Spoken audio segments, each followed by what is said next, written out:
put you on course for success. We invest in your hopes to help you succeed in the game of life. Bank of Hope is a proud sponsor of LPGA. Welcome to Bank of Hope.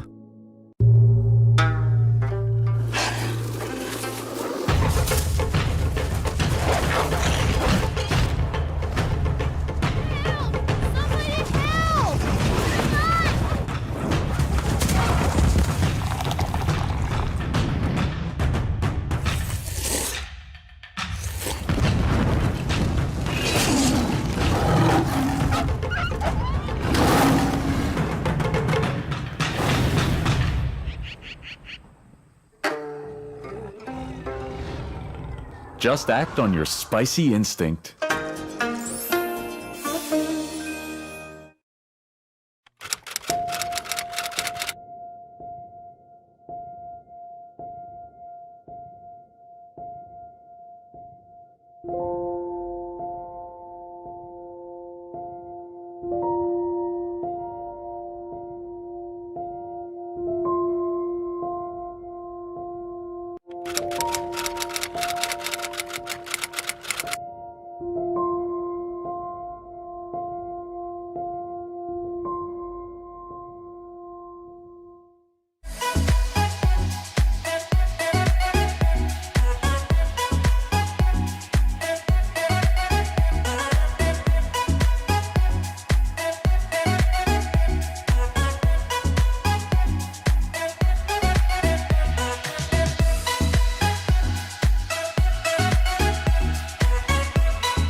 KTV 뉴스 속보입니다.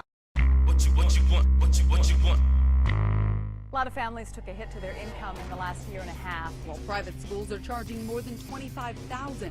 Some people might even have to stop going to school because, I mean, it's rough now. So, I mean, that's going to mean more loans for more students to take out just to stay in school.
전문적인 리서치와 차별화된 접근 방법, 이경희 이민법 변호사, 투자이민의 EB5의 풍부한 경험에 이경희 변호사와 체계화된 멘토 시스템으로 철저히 교육받은 직원들이 여러분의 이민법 케이스를 도와드립니다.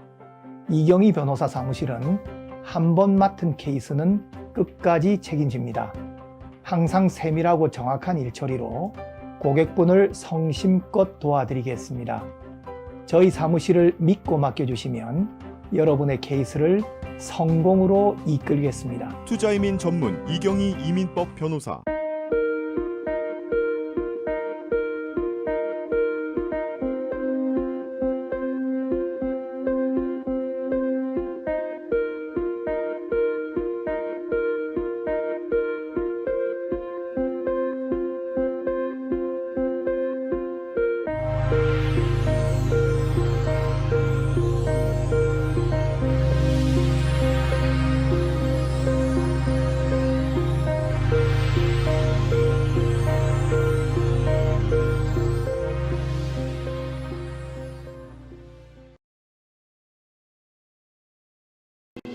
hope. It drives us all to dream big, to reach more. Hope can see the future. Hope lifts you up so you can land where you need to. At Bank of Hope, we have the financial tools, guidance, and expertise to put you on course for success. We invest in your hopes to help you succeed in the game of life. Bank of Hope is a proud sponsor of LPGA. Welcome to Bank of Hope.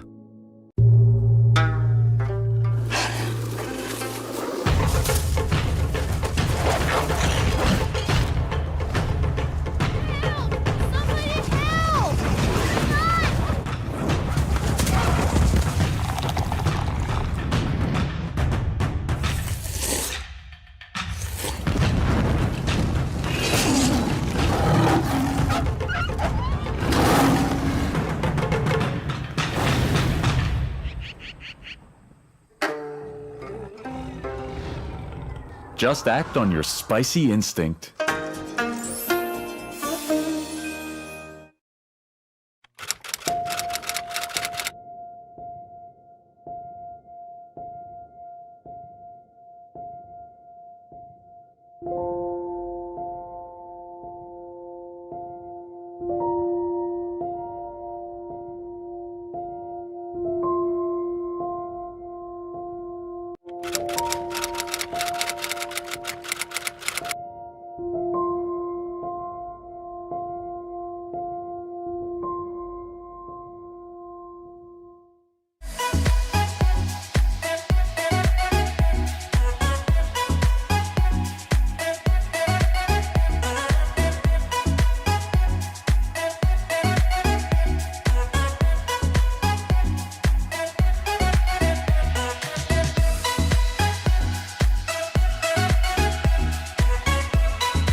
KTV 뉴스 속보입니다. A lot of families took a hit to their income in the last year and a half, while private schools are charging more than $25,000.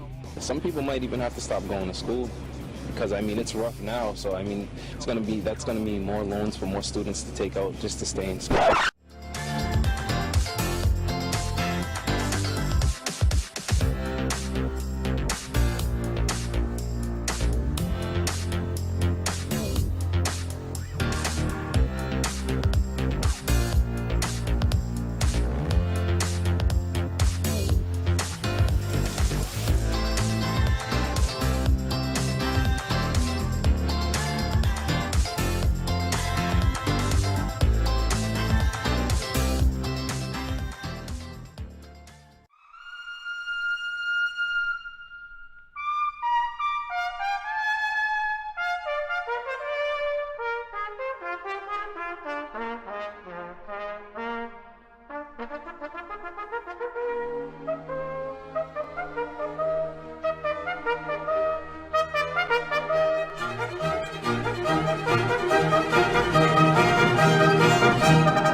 전문적인 리서치와 차별화된 접근 방법, 이경희 이민법 변호사, 투자이민의 EB5의 풍부한 경험에 이경희 변호사와 체계화된 멘토 시스템으로 철저히 교육받은 직원들이 여러분의 이민법 케이스를 도와드립니다. 이경희 변호사 사무실은 한 번 맡은 케이스는 끝까지 책임집니다. 항상 세밀하고 정확한 일처리로 고객분을 성심껏 도와드리겠습니다. 저희 사무실을 믿고 맡겨주시면 여러분의 케이스를 성공으로 이끌겠습니다. 투자이민 전문 이경희 이민법 변호사.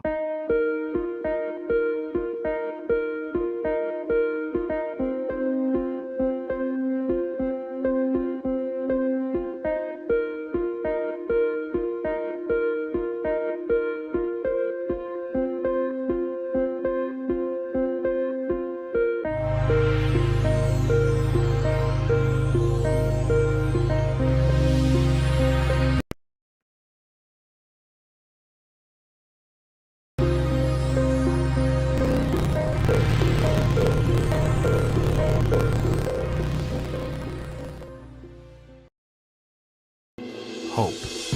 It drives us all to dream big, to reach more. Hope can see the future. Hope lifts you up so you can land where you need to. At Bank of Hope, we have the financial tools, guidance, and expertise to put you on course for success. We invest in your hopes to help you succeed in the game of life. Bank of Hope is a proud sponsor of LPGA. Welcome to Bank of Hope.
Hi, everyone. Welcome to the 12th Korea Times College Expo. Good morning, good afternoon, good evening, wherever you guys are around the world. And thank you so much for joining us today.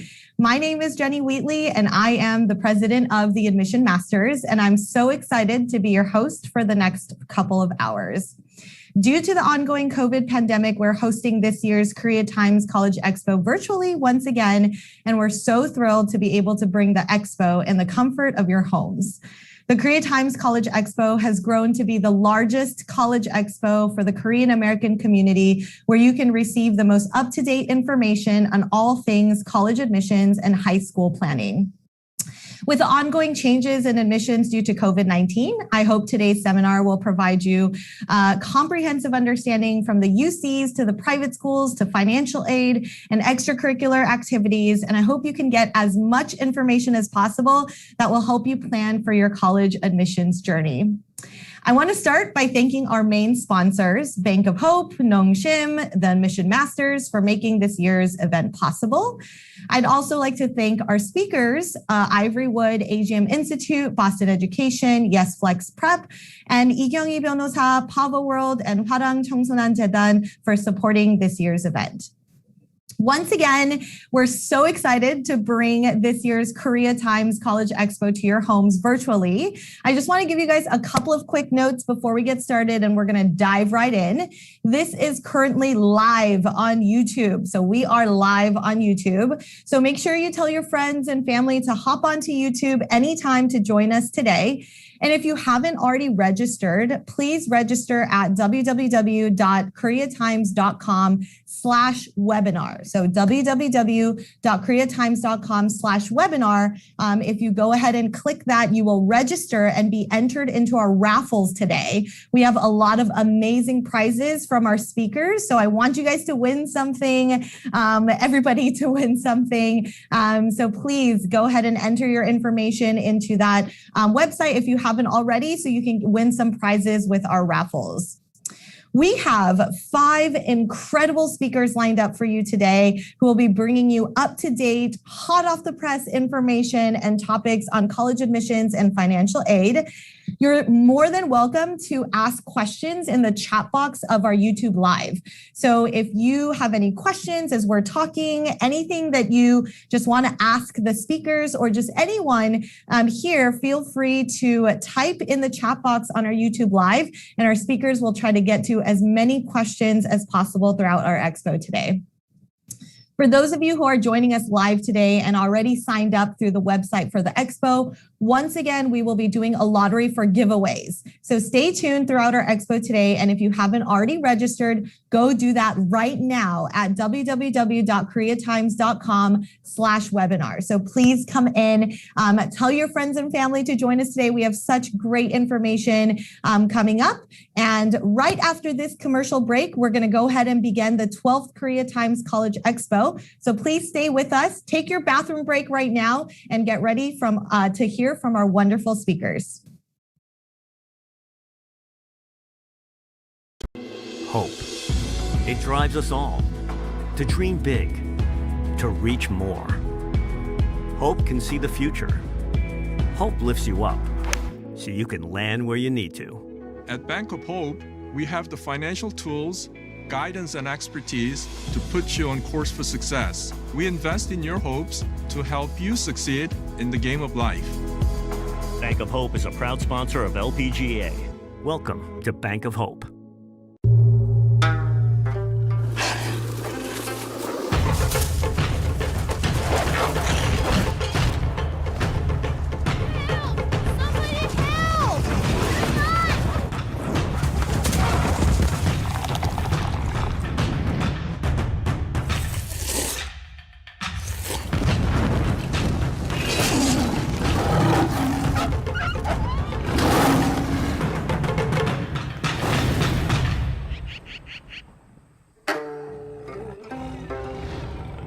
Just act on your spicy instinct.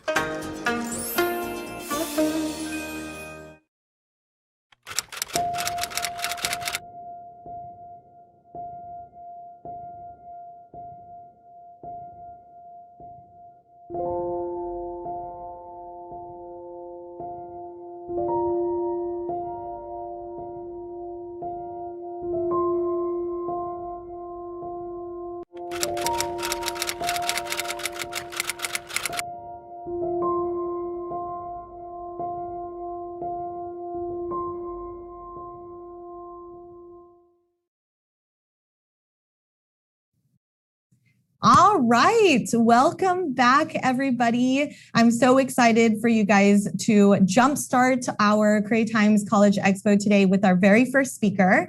Our very first speaker is Marie Kim from Ivorywood, and she is the advisor and founder of Ivorywood Education. She was a former Harvard Admissions Office staff member, a former Harvard College interviewer, and the director of the Harvard Summer Internship Program, and a graduate from Harvard University.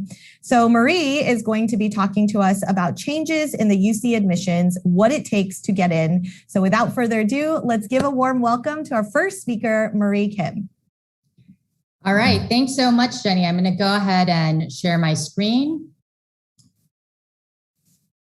All right, we'll get started here. Thanks everybody for joining all around the world for this webinar on UC admissions, what it takes to get in. We'll get started now.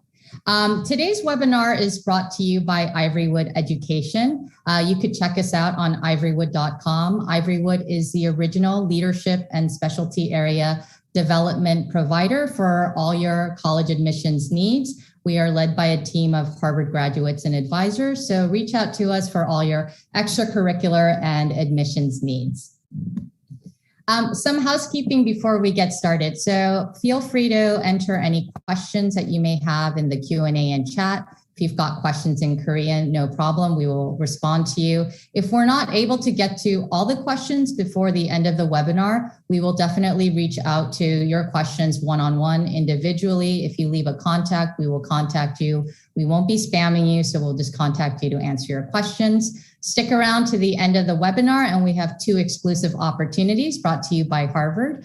So get excited for that. Okay, all right. So the pandemic obviously brought on a lot of changes in the admissions policies throughout the world, and the UCs were no different. So let's focus on 2 of the major shifts that we saw in the application process beginning last year. And so it was cemented this year with the University of California that your SAT and ACT scores will not be used in the evaluation process of your application and your admissions chances. So there is actually still a section you can go into the UC application and enter your SAT scores or your ACT scores, but it's not going to play a factor in your admissions chances or in awarding you scholarships.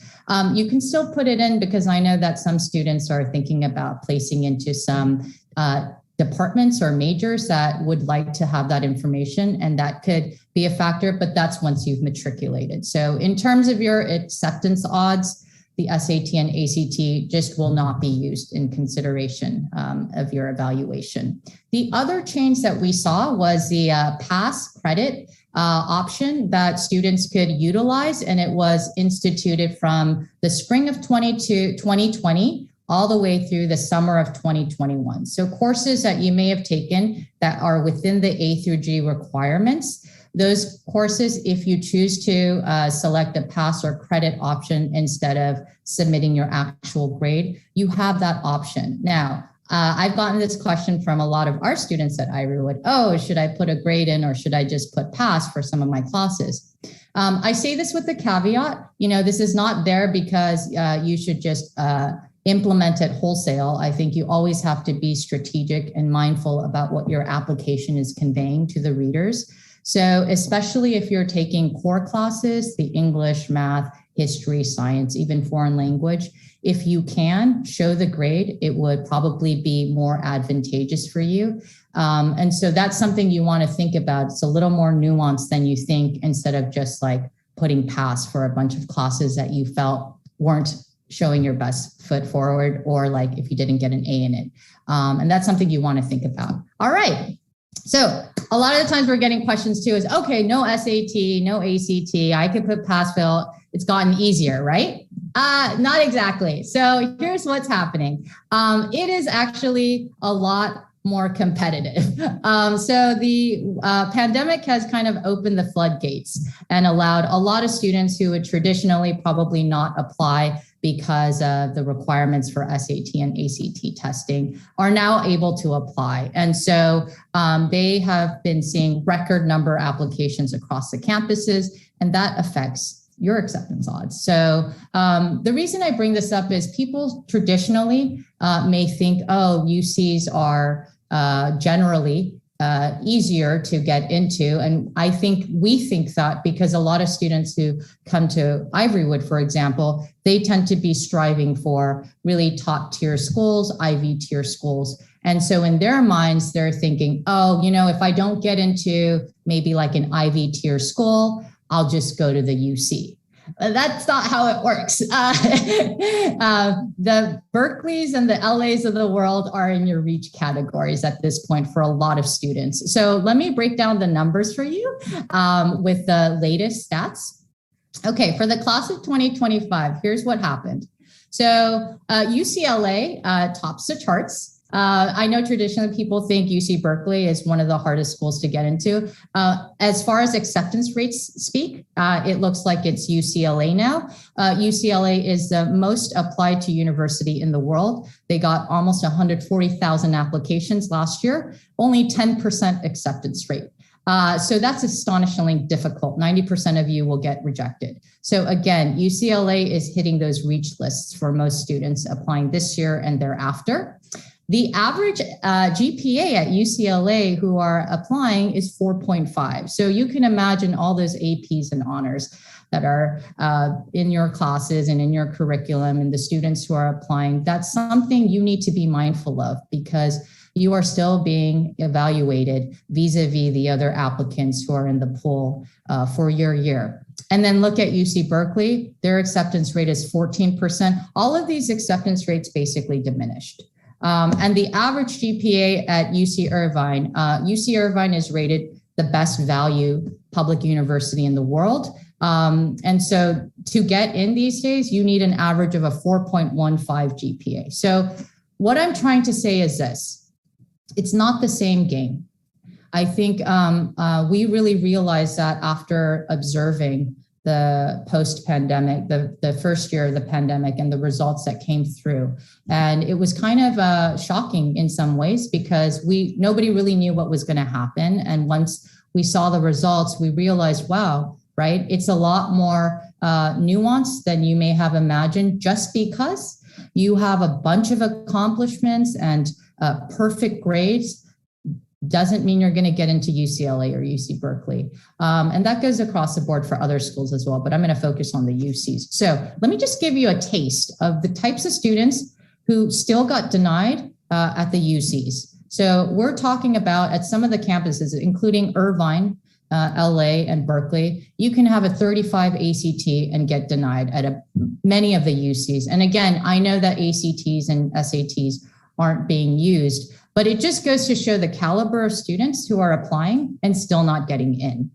You can have perfect grades, not a single B from 7th and 8th grade all the way to 12th grade, and you can still get denied. There are a couple of schools that are highly selective. I'm just going to list a couple of them. Paul Mirage School of Business at Irvine, Haas School of Business at Berkeley. They have very selective programs. If you're thinking of applying to those, think twice or make sure that you're a really strong candidate. There are also majors. Some are capped, some are very selective. Everything from engineering, business is shooting up. Everybody wants to go into it. Biological sciences has always traditionally been known to be a highly competitive field, and as well as social sciences, including psychology. So again, I think the way you need to think about the UCs is kind of with a different mindset, especially for those seniors who are applying this year. It's not the same game. When 10% get into UCLA, wow. Like, look at some of these kids, look at these accomplishments here. They didn't get in, okay? So like you could be a first chair at Colburn, which is an exclusive music organization and school. You could be a internationally accomplished instrumentalist.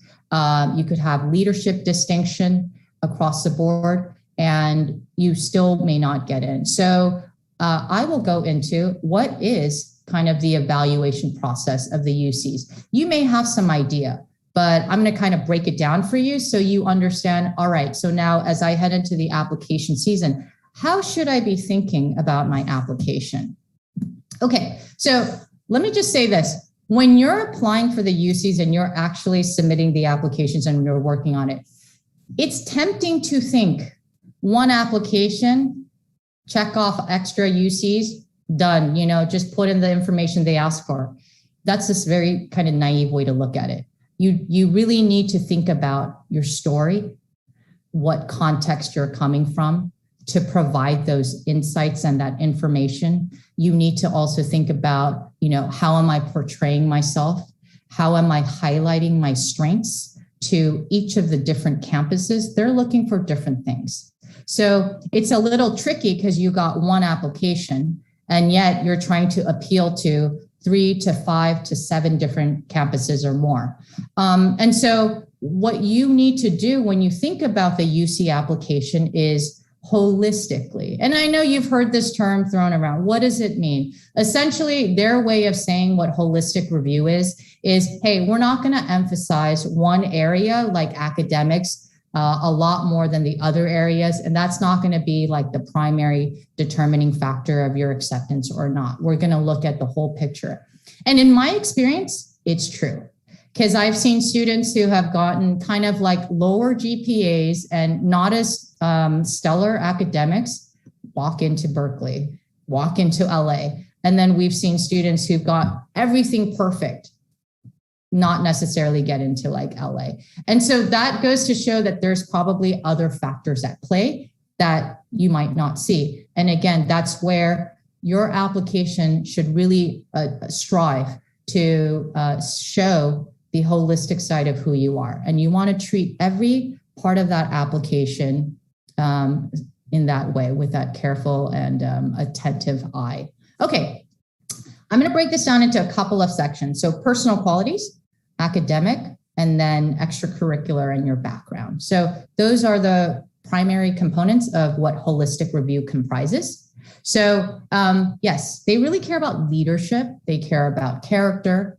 Leadership is going to come through more through your activities. You have a section where you can fill up to 20 different activities. I believe that the leadership is something that you demonstrate over time through your participation in group-oriented opportunities. And I think that's where the leadership could really kind of be demonstrated. So work on that from 9th grade, 10th grade, and even earlier, because that doesn't happen overnight. The character is huge. Character is probably shown more through your essays, from my experience, than just looking at a resume or an activity list. The character comes through in the way you think about things, the way you talk about things. Does it really show that you care about giving back to your community, or was it just more perfunctory? So obviously you want to be the former, not the latter. So the other things like initiative, originality, don't take these lightly. I mean, I see a lot of students starting their applications and their essays and they're just like writing away. We're not really thinking about, how do I really show my character? How do I demonstrate my passion? How do I think about leadership differently? And that's the kind of care that you want to put into every piece of the UC application. If you want a shot at like UCLA or UC Berkeley, and even like UC Irvine these days. So be very mindful of these kind of like subtle things that make a difference in understanding who you are. Okay, everybody always kind of knows UCs emphasize and care about your academic accomplishments. It's still the case. And let me just break it down for you. Academically, what are they looking for? Did you take a lot of rigorous courses available at your high school? So don't worry if like you don't go to if you go to a high school that doesn't have a bunch of APs or has a limited number of AP opportunities for you at your school, that's okay. Just max it out, that you max out what you can at your school. Obviously try to shoot for the A's. I get this question a lot. Oh, I did 2 years of Spanish. I don't need to do it anymore. I hit the minimum. Yeah, that's the minimum, but that's not what's going to make you competitive. So make sure you do, as much as you can. Try to hit the 4 years or more even. So again, think about what other people are doing in the context of the application pool. 12th grade courses matter. Your grades may not go into the UC application when you submit it, but what kind of classes you take, the AP level, the IB, and the honors, that will be evaluated. And actually, some schools like LA and Berkeley, they may follow up with you. They may do like an augmented review later on after they've received your application. They may be asking you for extra information. You'll get an email in your inbox. Don't be surprised if they ask you to send your 12th grade first semester grades, because that could also be part of the decision-making process.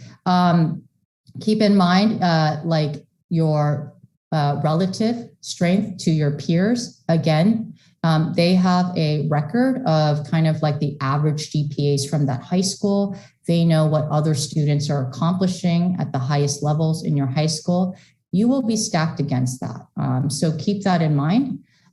So before I was saying you got no SAT, no ACT, then what? How do you offset the lack of that? There are still opportunities. If you have an SAT subject score, go ahead and put it in. Obviously, they're not administrating it anymore, but you could still put it in. You got AP exams, IB exams. I believe those will probably carry more weight now because those are still possible to submit and they will be used. So in lieu of the SAT and ACT, there are other ways. Take additional courses. Go ahead and take courses at the college level. Go take courses online. You can take courses at a community college. All of those things can be included in your application to show your intellectual curiosity and dedication and aptitude.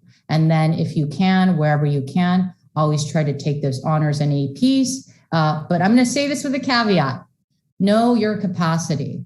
Know your limits. Challenge yourself, but don't overdo it. So like, quick example, I've got students who did one AP in 10th grade and they go into 11th grade because now they can take as many APs as they want to. They're going to throw in 5 APs. Some students can't handle it. They can sail through, no problem. Some students, they're going to drown and be in anxiety within the first 2 weeks. That's not good. So you got to know what your capacity is and make your schedule accordingly, not just try to max it out because you've been told at some webinar, take the most AP classes. No, you got to tailor it to your abilities and your capacity. And then you can do things like research, special summer programs, enter competitions. Those are other ways to show your academic excellence. The final thing I want to talk about in holistic review, what do you need? Okay, so the extracurriculars are very important in highlighting what are you doing outside of your academics. So I had a parent, ask, well, my kid didn't get into a bunch of these UCs. He had really high SAT scores. What happened? What do you think went on? Were there any activities? Did he do any activities? How did he spend his time outside of school? So those are things that play a role. And it's kind of mind-boggling that people think, well, if I'm smart and I show it and I do well on these standardized tests, I'm probably going to get in. That's a wrong assumption. So you have to be active 9th grade to 12th grade, beyond the classroom, beyond academics. And the last thing that people don't really think about that is also part of this holistic review is what is your background? So where did your parents go to school? What's their educational level? How much money do they make? Where do you live? What neighborhood do you go to? What neighborhood do you live in? Where is your school located? Those things that help them understand the context in which you grew up. And that is also a factor in understanding your potential and the opportunities available to you. All right, so we're going to dive into some case studies here. Okay, so we have Susie, and then we're going to talk about Eric. We're going to go through 2 examples. One of them is a private school student and another one is a public school student. So let's get started here with Susie. So Susie and Eric, both of them got accepted to basically all the UCs. They just didn't apply for Merced, but they would have probably gotten in. So anyway, let's look at Susie's background. Mother's an MD, father's an entrepreneur. They've got multiple homes. She's biracial, attends a private school. What did she do academically? Not a single B on her transcript, straight A's. And she took the hardest level of courses available at our high school. So all the APs and all the extra honors that she could take, she did take.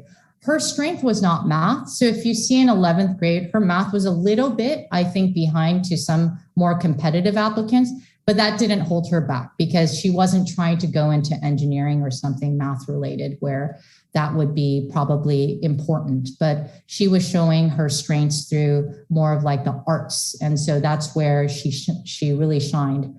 And so in 11th and 12th grade, she really pushed herself academically, taking the most rigorous courses. She also took courses outside of school. And let's take a look at her extracurriculars. Susie was well-rounded. So like, I know some of these, top tier Ivy League schools, you hear things like spiked and like angular and like, having a distinguishing excellence. And that might be the case at a lot of these top tier colleges, including Ivy Leagues. And it could also happen with the UCs, but you could also definitely be a very compelling candidate and a successful one, even though you're like well-rounded. So in her case, she was well-rounded, but she did have kind of a specialty area in the arts. So the specialty area with the arts came in with her ceramics. She had been doing it since she was in eighth grade. And she was distinguished in it on the regional and national level with some arts distinctions. But she also did other things, like she was in varsity soccer, and then she also had work experience. So I think one of the things to notice about her is, even though she comes from a highly privileged background, she went and gained work experience, and she went out there and she got paid work. And I think that shows character. And I think those are also things that contribute to understanding your story. And then she loved working at a ranch. She's been doing that since eighth grade, participating in equine therapy. So I'll go into that with her essay in just a second. Okay, so these are her two essays. So she's got essay number 1. These are all fictionalized names, by the way. So obviously we are protecting the identity of the student. We've changed the names of some of the organizations. But in essence, we do have permission to share the essays. So we are showing 2 of her 4 essays. And the essays that we're going to focus on is how she made her community a better place and how she demonstrated creativity. Okay, so what do I want to highlight with these essays? In terms of the community, I think what was genuinely a passion of Susie is that she loved working at this ranch. And it was a ranch where there were horses, bunnies, chickens, and they were helping students and people overcome anxiety and fears. And through that, she was able to really serve her community, people who came traumatized and then left healed.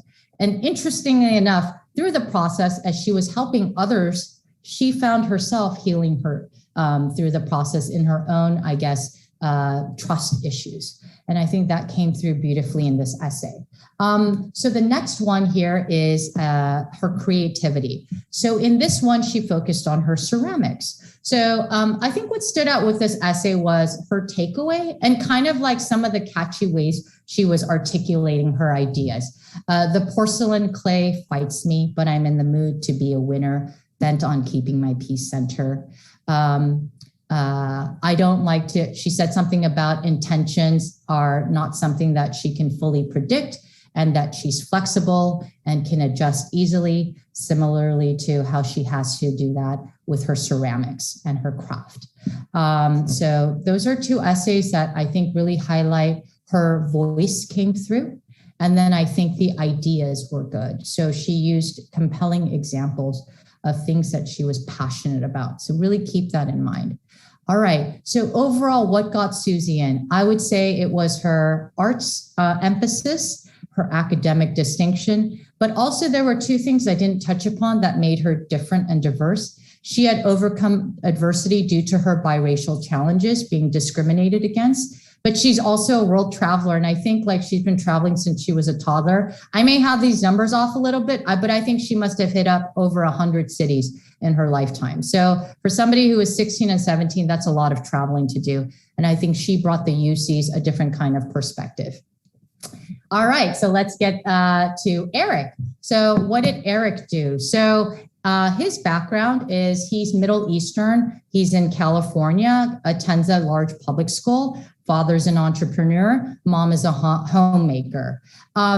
He had 1B. He was trying to be valedictorian. COVID hit. His grandfather ended up in the ICU with COVID, and it just it just shifted his whole perspective and world. He was studying in his car for his AP exams.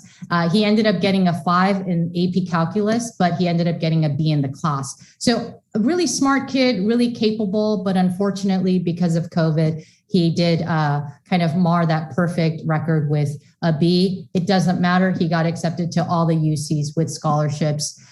This was a kid who would come to us and say, I want to take 7, 8 APs in 11th and 12th grade. So he maxed out on the AP classes. He got all 5s, I think, on 10 or more AP exams. And so those are the kinds of kids who are applying to the UCs with you. So what were his distinctions extracurricularly? I would say it was his leadership. And I would say that he showed it through being captain of his varsity basketball team, president of his life skills club that he created. There's a couple of cultural things that he did: anti-Semitism nonprofit club, Jewish cultural organizations. He's Middle Eastern with the Jewish heritage, and that he was very passionate about advancing equity in his schools. So that's the way he demonstrated that. So the leadership was definitely there. And I loved his essays. We've got 2 essays here. The UCs have 8 essay questions, of which you can pick 4. I just showed you Susie's community service and creativity. I'm going to show you Eric's leadership and talent one, just to give you a taste of a lot of different ones. Okay, what stood out about this? I think it was beautifully executed. So in this one, he talks about leadership a little bit differently. And he talked about how leadership isn't something that's determined by a title, that they ended up winning the league championship. So the title is determined by leadership. And why is it touching? Because he joined the basketball team as the water boy. So he didn't make the cut the first time, even though he was already 6'1", 6'2" by 9th grade, very capable, but he just didn't make the cut. And he had to earn his place on the team. And when he did, it was just all the more meaningful. And so he's this giant guy with a gentle soul, with a beautifully executed essay. And I think the second essay with Eric, what makes him stand out is he loved tutoring. And normally I wouldn't emphasize a tutoring essay as a topic, just because I think a lot of students tend to tutor, especially high achieving students, as a service activity. But he was really passionate about it. And he started off as a volunteer. He ended up getting paid for it too at school. So I think that was why we decided this would be an essay for him. I think the takeaway here is really unique. He talked about how prior to meeting his tutee and his mentee, he said, Nick, I assume my greatest talent as a teacher was my expertise, but Nick showed me that what it means to be a great teacher is that he's teachable. And he's basically saying my greatest skill is being teachable. And again, the way you talk about your ideas and interpret the questions, try to think a little outside the box, just like Eric did successfully. All right, so we're going to wrap up here shortly. What are the main takeaways to get into the UCs this way? Like I said, you got to elevate your game. The UC application can be deceiving because it's one application. You're checking off a lot of campuses. You think it's a done deal. No, you need to care about everything in that application, from the activities to the essays to even your context and your background. So what got him in was his leadership. I think his essays were phenomenal. He had academic rigor and exceptional standardized testing. All right, so the last thing I want to show is with Ivorywood. If you need help with your activities list to boost your credentials, whether you're a sophomore, junior, or senior going into the application process, come to us. We're the masters at helping you maximize your resume. And here are our 2 opportunities. We've got a Harvard Arts Prize. Reach out to us. We will give you information about applying for the Harvard Arts Prize. And the Harvard Global Women's Essay Contest. It's a global essay contest. This year, we had a couple of students actually from the Korea Times Expo from last year place. So I definitely think that it's an opportunity you can seize. You can contact me directly if you can't want to. You can email me and you can reach out to our phone number there. And we are available to offer free orientations. All of our advisors at Ivorywood are Harvard grads. And yeah, you can shoot us an email at hello@ivorywood.com. Thank you so much, Marie. That was so helpful. I'm sure a lot of students were wondering what it takes to get into UCs, and we have a ton of amazing questions on YouTube. So I just want to highlight one. So June L asks, hello, I'm a freshman in high school. So if I don't have to take the SAT nor the ACT, what is the most important part? Should I work on getting higher GPA or extracurricular activities? Yeah. And so, June, I was mentioning the holistic review process. So the way you want to think about it is you really have to maximize all aspects of the application. And I think that I can't emphasize that enough. It is not going to come down to one thing. They're really looking at your capacity across the board. So without the SAT and ACT, you do need to take the most rigorous courses that you're able to perform at your best, get the A's that you can, wherever you can, take additional courses independently, but you cannot neglect or let the extracurriculars take a backseat. So you also have to, and you've seen the examples, you've seen what these students are doing. You know, they're maxing out the rigor of their courses, but also they're balancing it with the activities because you need to write compelling stories in your essays. And a lot of the time, those things come from your activities. So yeah, I know that it's a lot, but you're gonna have to try to do, approach it in a balanced way and make sure that you're hitting all the areas and trying to maximize both the academics with the extracurriculars, as well as being able to tell compelling stories. Thank you so much, Marie. So we are going, we ran out of time a little bit. Marie had a lot of really great information. She said she will get to, some of the questions, and you can always reach out to her as well at hello@ivorywood.com. So please feel free to reach out via that email so that she can answer any of the questions, and all the staff there can help you guys with that as well. So let's dive right into our first lottery. So we have a lottery. Ivorywood is offering 1-hour meetings for essay reviews. So she will, the Ivorywood team will be offering 1-hour meetings where you can get your essays reviewed by them. So let's go ahead and get started and choose our first winner. Drum roll, please.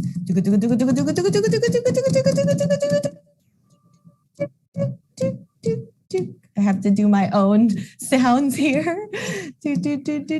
Park 1997. So your last name's Park and the last 4 digits of your phone number is 1997. Park 1997. You have won a 1-hour essay meeting with Ivorywood. We will be contacting you shortly to redeem your prize, so you don't have to do anything on your end. We will be contacting you. So Park 1997, last 4 digits of your phone number. Congratulations. Let's go ahead and do one more winner. Let's see who our next winner is going to be. So just once again, we will be sharing that information. So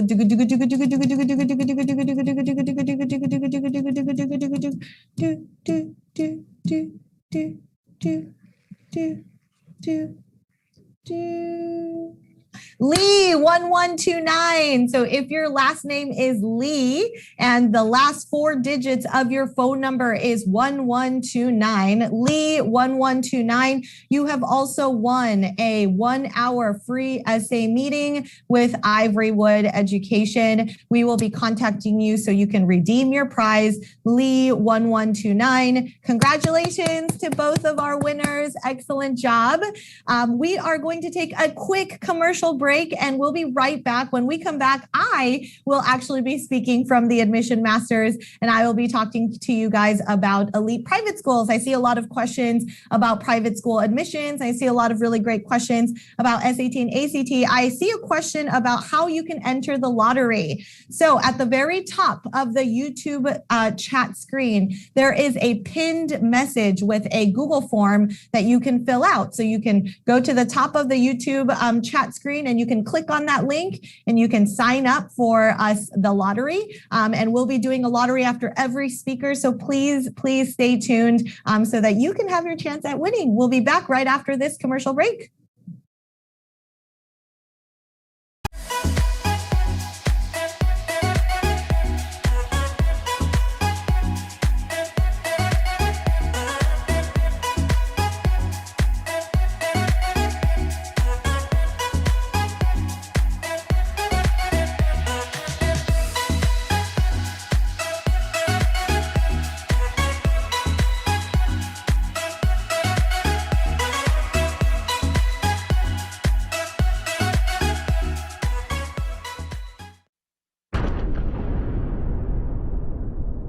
KTV 뉴스 속보입니다. A lot of families took a hit to their income in the last year and a half, while private schools are charging more than $25,000. Some people might even have to stop going to school because I mean it's rough now. So I mean that's gonna mean more loans for more students to take out just to stay in school.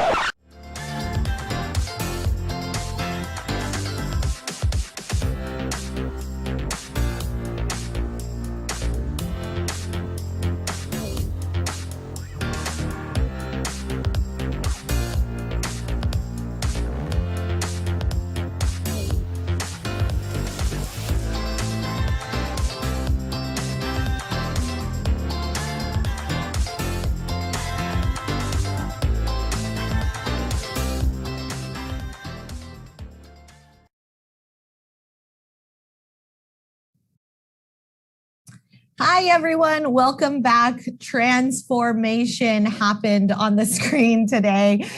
So a new background, a new me, I guess. Now I am Jenny Wheatley from Admission Masters, and I am so excited to be talking to you guys about Road to Selective Private Universities, post-pandemic strategies and admissions changes. A lot of you had questions and have asked me a lot about how do you get into private schools? You know, what are private universities and selective private universities looking for? You know, especially with the pandemic, I see a lot of questions like, should I take the SAT or ACT? ACT 봐야 돼요, SAT 봐야 돼요. 이런 질문들이 진짜 너무 많아서 I wanted to really talk about this today and focus on selective private universities. Marie talked about how tough it is to get into UCs. And of course, private universities are just as difficult as well. So a little bit about me, and we'll just go ahead and get started here. So let's get started. All right, let me share my screen. Okay, so once again, we are going to be talking about Road to Selective Private Universities. Particularly, I want to give you guys strategies and what changed in admissions. There's a lot of admissions changes, and I kind of want to talk about all of those things with you guys today. Just so you know, speaking from over 10 years of college admissions experience, I've really learned that college admissions is all about strategy, right? How do you portray yourself on the application? What do you write in your essays? What activities do you need to dedicate to throughout high school? Who are your recommendation letters coming from? And what do they say about you, right? Your interview, your fit, your major choice, right? All of these things. I see a lot of questions on YouTube about like, what do I need to focus on? You know, what are the things? But really, just like Marie said, admissions is holistic. There's so many moving pieces in admissions. It's not just a one step, a quick answer, you know, that we can give you for each of our students. So let's start with talking about how admission decisions are made. 입학 사정관들이 과연 어떻게 decision을 하는지에 대해서 많이 질문을 하시더라고요. So I really want to talk about how admission decisions are made. What do we do to make decisions behind the scenes? So I was an admissions officer for over 6 years, doing admissions reading and doing things behind the scenes, looking at applications. So let me give you a general idea really quickly of what admissions do, right? So we get your application, 지원서를 딱 받았어요. at the very beginning, there is a first reader. Some admissions call it reader A, reader B, A reader, B reader. The admissions that I worked for, a lot of them, we called it first reader, second reader, things like that. So what does the first reader do? The first reader gets your application. They read your essay. They read your application. They spend about 15 minutes looking at your scores, your grades, all of these things to see if it's worth reviewing the rest of your application. Now, a lot of colleges are going to say, we're going to read the rest of your application. We're going to review the rest of the application, but also how quickly we get through that application really depends on that first reader. They're also known as the statistician who creates an academic index of each applicant. So they're going to look at your application. They're going to look at your test scores. They're going to look at your rigor of your courses. They're going to look at the competitiveness of your high school. They're going to look at all of these different moving factors of your academics, and then they are going to make a decision and give you that number. At Yale admissions, there's categories and they're all out of a 5, right? 1 is the best student, best applicant, right? And 5 is, you got some work to do applicant, right? So 1 through 5. And so 1 is the best, 5 is the worst. So they'll give you a general kind of academic score, and they'll give you a score. Now, after that, you'll go into the second reader, right? So then the first reader reviews the application. The second reader will look at it, and they'll look at the first reader's notes. So what did the first reader say? What were the evaluative decisions that they wanted to make? And then we, as a second reader, are going to provide additional perspective that the first reader was not able to provide. Maybe it's something that I see in the application that the first reader didn't see. Maybe I caught something about their high school because they're very competitive that the first reader didn't see, and I'll make note of that. And then the second reader can make the decision and say, yes, I want to accept this student. No, I want to reject the student. Maybe we should waitlist the student. And of course, this looks different if you're doing early. That'll look at accepted, rejected, deferred. But essentially, that's what we're going to look at, right? So we're going to make notes. Now, there are some students that admission officers cannot make a decision about, right? We are just we feel like we need to discuss. There's other students that are very similar. 비슷한 academic score, right? Extracurricular activity, 막 너무 비슷한 학생들이 있으면 we can't make that decision. So it goes to committee review. And what happens in the committee review is basically we do a 5-10 minute discussion on individual applications that readers could not make a final decision on, right? As a first reader or second reader, we couldn't make that decision. So it's going to go into the committee review. And then admission readers, senior officers, dean of admissions, literally the whole shebang participate in the committee decisions. Everybody kind of comes together and we do a presentation on the student, kind of a quick presentation, and we vote. And we say whether or not we want to accept the student or we don't want to accept the student or what that student looks like or how they compete to this other student. We just kind of go through all of this process. So one of the things that I want to mention is admissions reading process of selective schools is remarkably similar. I worked at the UCs system in the public schools and the private schools in Ivy Leagues as well. And so admissions reading process is very selective, and it's also very similar among different colleges as well. The other thing I want to mention is your application is read very quickly. So I think one of the things that, I tell my students, which is kind of sad, as well, is that you spend almost your entire high school journey preparing for this 5-10 minute review on an application. So what you write in your application is so incredibly important, right? Because they only look at it for 5, 10, 15 minutes, and you've spent almost an entirety of your high school journey preparing for it, and definitely months writing your essays and getting all of that. But really, admissions really just takes a very brief moment to look at all of that. So that's also really important. Admission officers are real people. As I mentioned, as an admission reader, as a former admissions officer, we are real people, and we are not all, older gentlemen and women. We're actually real people of all age groups, and so there is a level of subjectivity, right?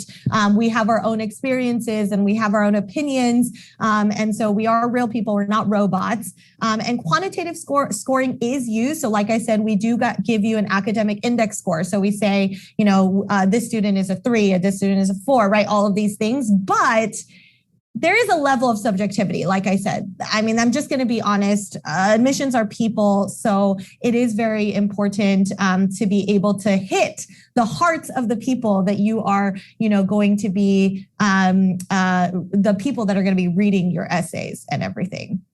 Okay, so let's go ahead and go in to admission changes. 코로나 때문에 무슨 admission change가 있는지, right? People want to know what kind of admissions changes there are due to COVID. And I want to just hit a couple of points really quickly. So there are two students, right? Student number 1 and student number 2, exact same GPA, weighted and unweighted. Exact same APs, 5 5s, 3 4s, 1 3 in their AP scores. One student submitted no other academic scores, so no other like SATs or anything like that. Student number 2 submitted an SAT 1 of 1520. How does admissions compare the two students? This is probably the number one question that I get from students and parents. Like, if I submit my SAT, if I don't submit my SAT, ACT, what happens? How do we get reviewed? What do admissions do? And what does that look like? So let's look at student number 1. No SAT or ACT score. How does this person get reviewed? So the first reader, as I mentioned, the first reader, second reader committee, right? The first reader will review the detailed information about what AP exams were taken. So, what APs did they take? Was it AP Calc, BC, Physics, whatever? Were they the harder AP exams? Were they the easier AP exams, right? Spends more time focusing on the transcript. So they're going to look at the course selection. What classes did you guys take? Were they rigorous? Were they not rigorous, right? They're going to spend a little bit more time on that transcript. The second reader is going to make a decision based on the academic promise in college based on the academic info provided and compares to other students who do not have SAT or ACT scores. So what does that mean? 다른 학생들도 SAT, ACT를 안 보낸 학생들하고 같이 비교를 할 거예요, right? So they're going to look at the academic information. They're going to say, okay, compared to other students who also did not submit the SAT and ACT score, how did student 1 do academically, right? And how well are they going to do at our school? So that's going to be a really important piece that they're going to be looking at specifically. So after that, the committee is going to focus on the soft aspects. So what are the soft aspects, right? I think this is a really important thing that a lot of my students ask me about.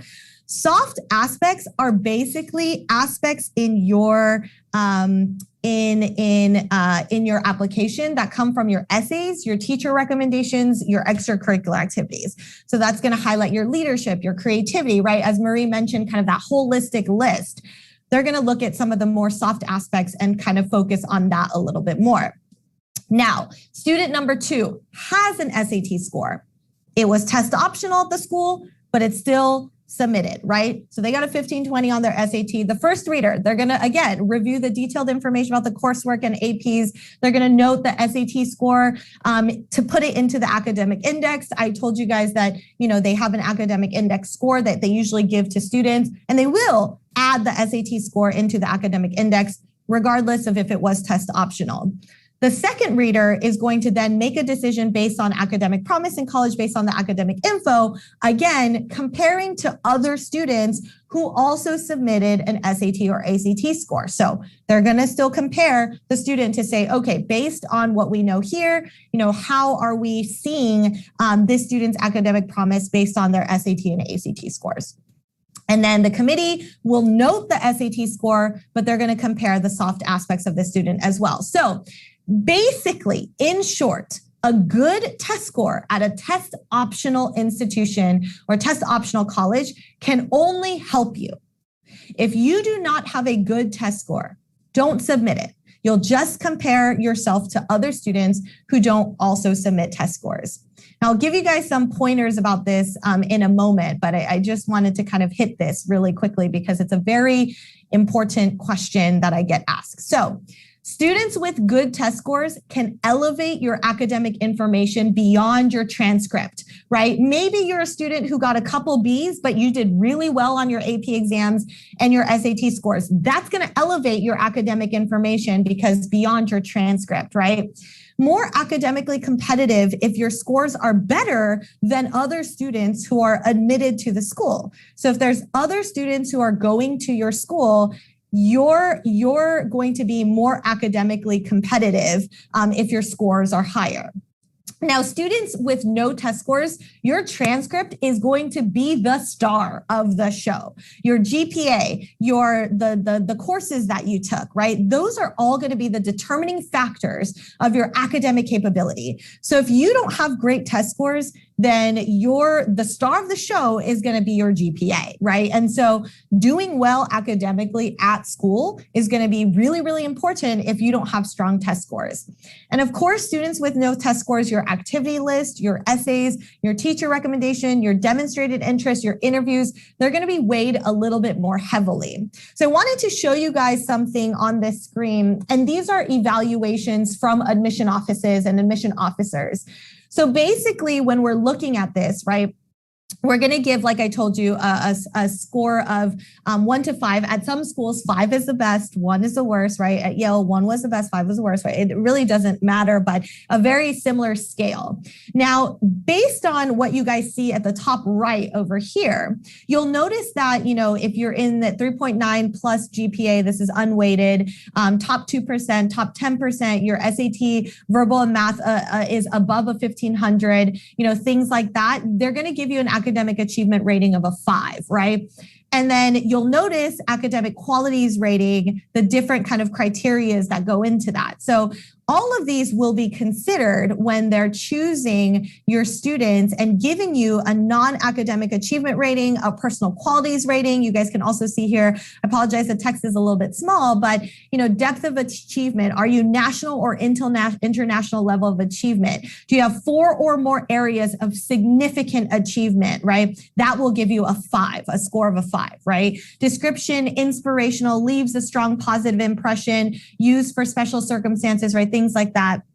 So the one thing that I really want to mention here is with academics, your test scores, after a certain point, right? Like you guys can see here, this school gave a 5 to anybody who got a 1500 or above. So if you're like, I need to get that 1600, that's not necessarily the case. If you can get, 1520, 1530 or above on the ACT, a 34, 33 or above, you're still hitting a level of threshold that will get you a higher score on the academic index score. I also really want to mention that last year for UPenn, they were test optional. 70% of students at UPenn still submitted, or applicants still submitted, a test score, right? And so it just kind of goes to show that even if there's test optional, right, if you get a good score, it's going to help you, right? If you get a good score, it's going to help you. If you don't have good scores, then you need to focus on other elements of your application to really heighten that piece a little bit. So what are some other extra factors and admissions changes due to the pandemic? There are 20% more first generation applicants.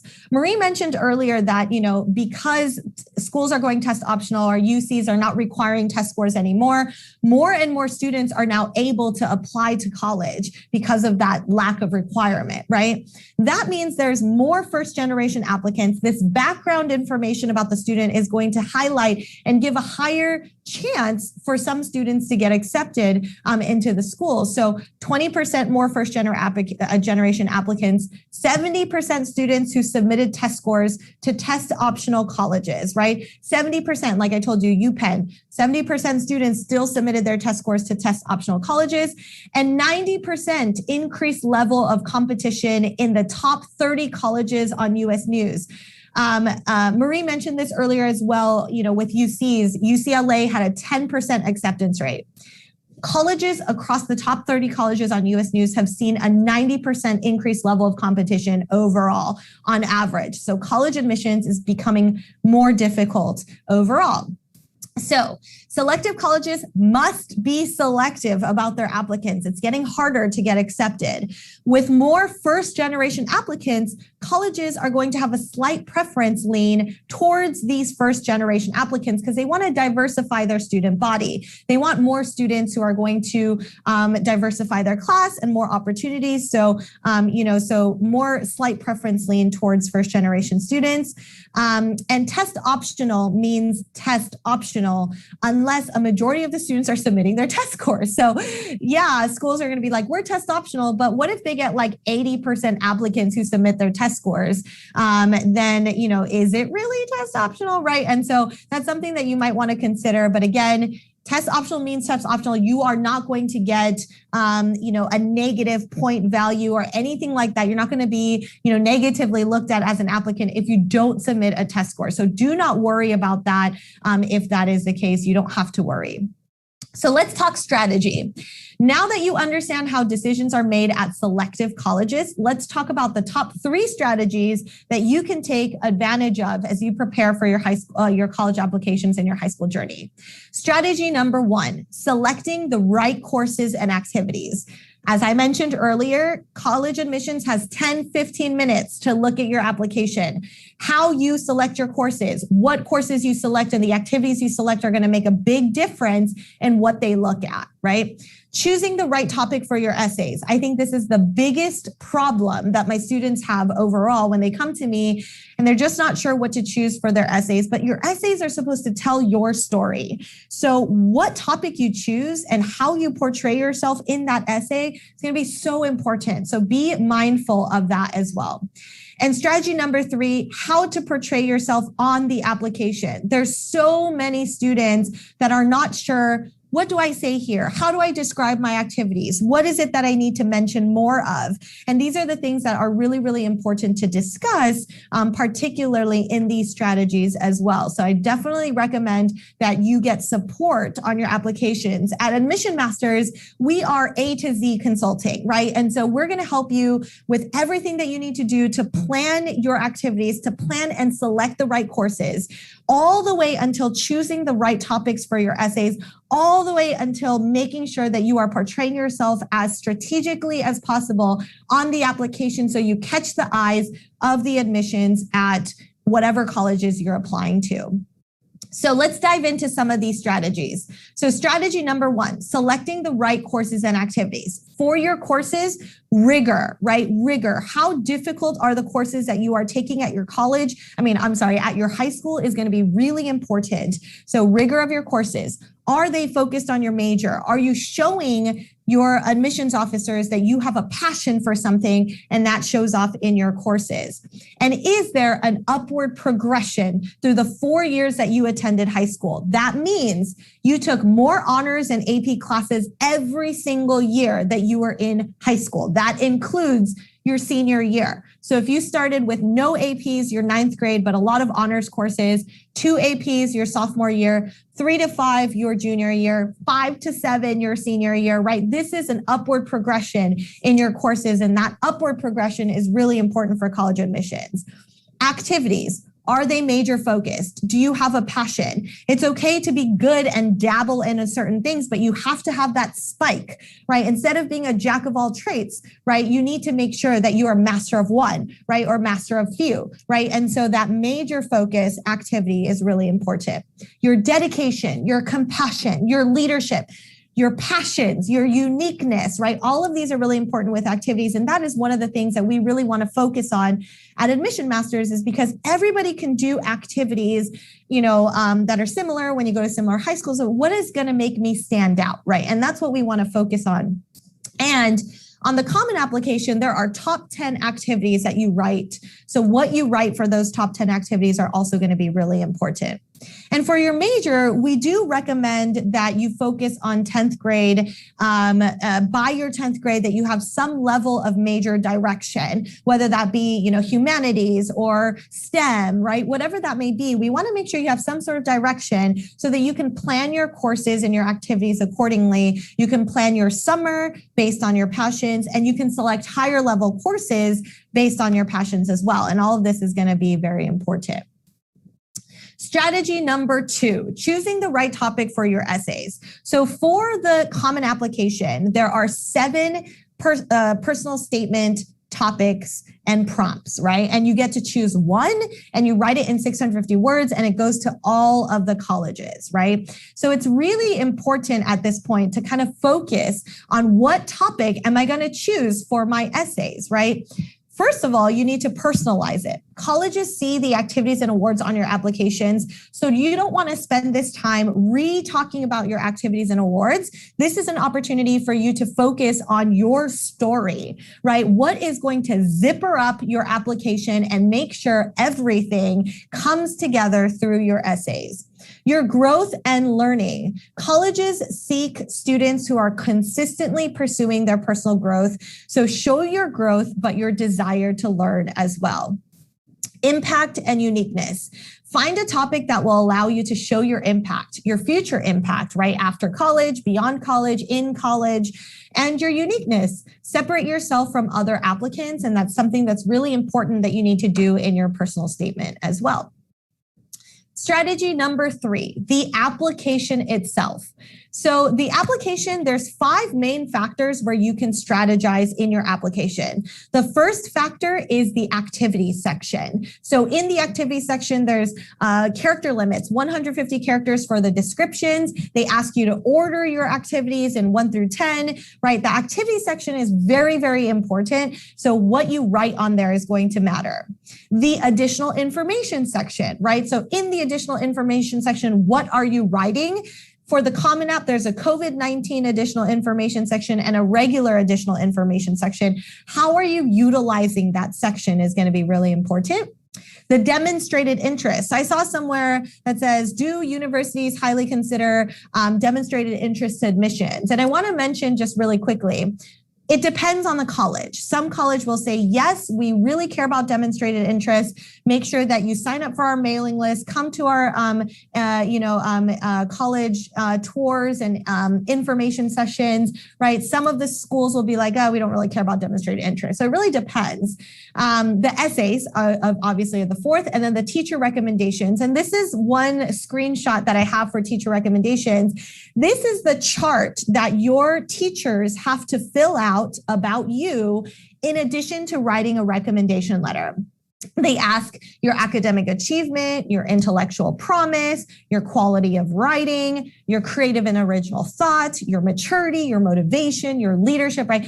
Has all of these qualities. And they ask you, how do you rank this student, right? Are they the top 1%, one of the few that I've encountered in my life? Are they the top 5%? Are they below average? Are they average, right? So in addition to writing your recommendation letter, they also have to fill out this form as well. So showing that in there as well is the teacher recommendations, one of the most important things that I want to mention. Okay, so really, really good here that I just want to hit. So I'm going to go into our Q&A as well, because I know I see so many great questions on here and I want to answer them as well. But let me just kind of hit a summary of the top 5 pandemic Q&A that I get asked all the time. So first and foremost, how will elite private schools compare students who did and did not submit the SAT and ACT? Students who take the SAT and ACT will be compared to other students who submitted the score. Students who did not will be compared to students who did not submit the score. Good scores can only help you, okay? Good scores can only help you. Will I be at a disadvantage if I do not submit an ACT, SAT to a school that is test optional? Absolutely not. There is no disadvantage if you don't submit a test score. Again, good scores can only help you. So if you get a good score, it's only going to help you. If you don't get a good score, it's test optional. It's not going to be a disadvantage. Just make sure that you highlight other elements of your application that's going to really show a really good aspect of yourself as an applicant.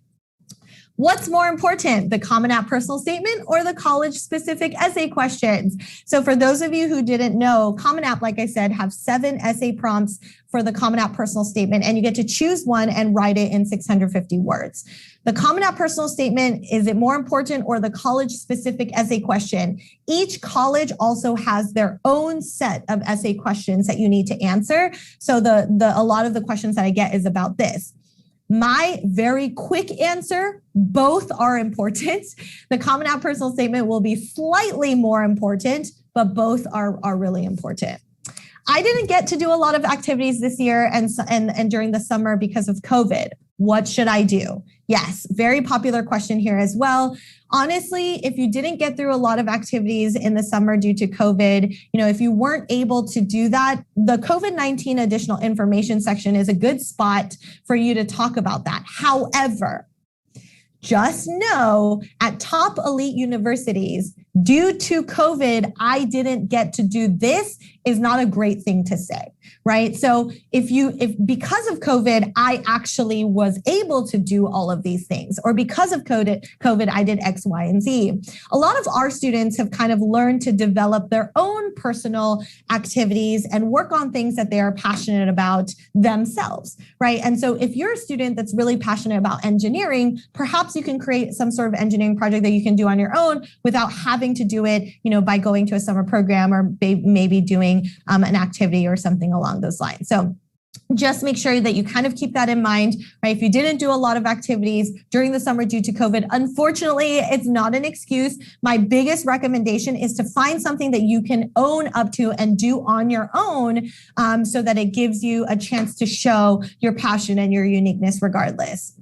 Another question was, how should I start preparing for college admissions with all of these uncertainties, right? Our colleges are going to choose me based on SAT or ACT. Like, is the SAT or ACT going to continue to be test optional? Is it still going to be continuing to be competitive? Like, what does this look like? I have no idea. How do I prepare? The best thing I want to say is to start early, right? A lot of admission master students start at 8th grade, 9th grade. They start the process of their high school journey, making sure that they're planning and using their time effectively and efficiently. I think that's one of the biggest things really is the effective and efficient part. High school is busy, right? You guys spend so much time doing so many things. Sometimes I look at my high school students and I'm like, how are you able to do all this? Do you even sleep, right? And in that same way, I think it's really important to recognize that one of the things that I would want our students to do is balance your life, but at the same time, start early so that you're not wasting your time doing something that you could be doing something else or doing something that maybe would catch the eye of admissions officers a little bit more.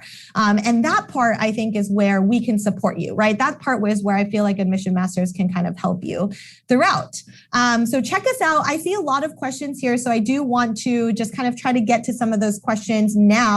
I will be on the chat as well, and I'll answer as many of your questions as I can on here, but you can also email us as well. We do have a free newsletter. We have podcasts and YouTube channels as well. So if you need more additional information, please feel free to check us out.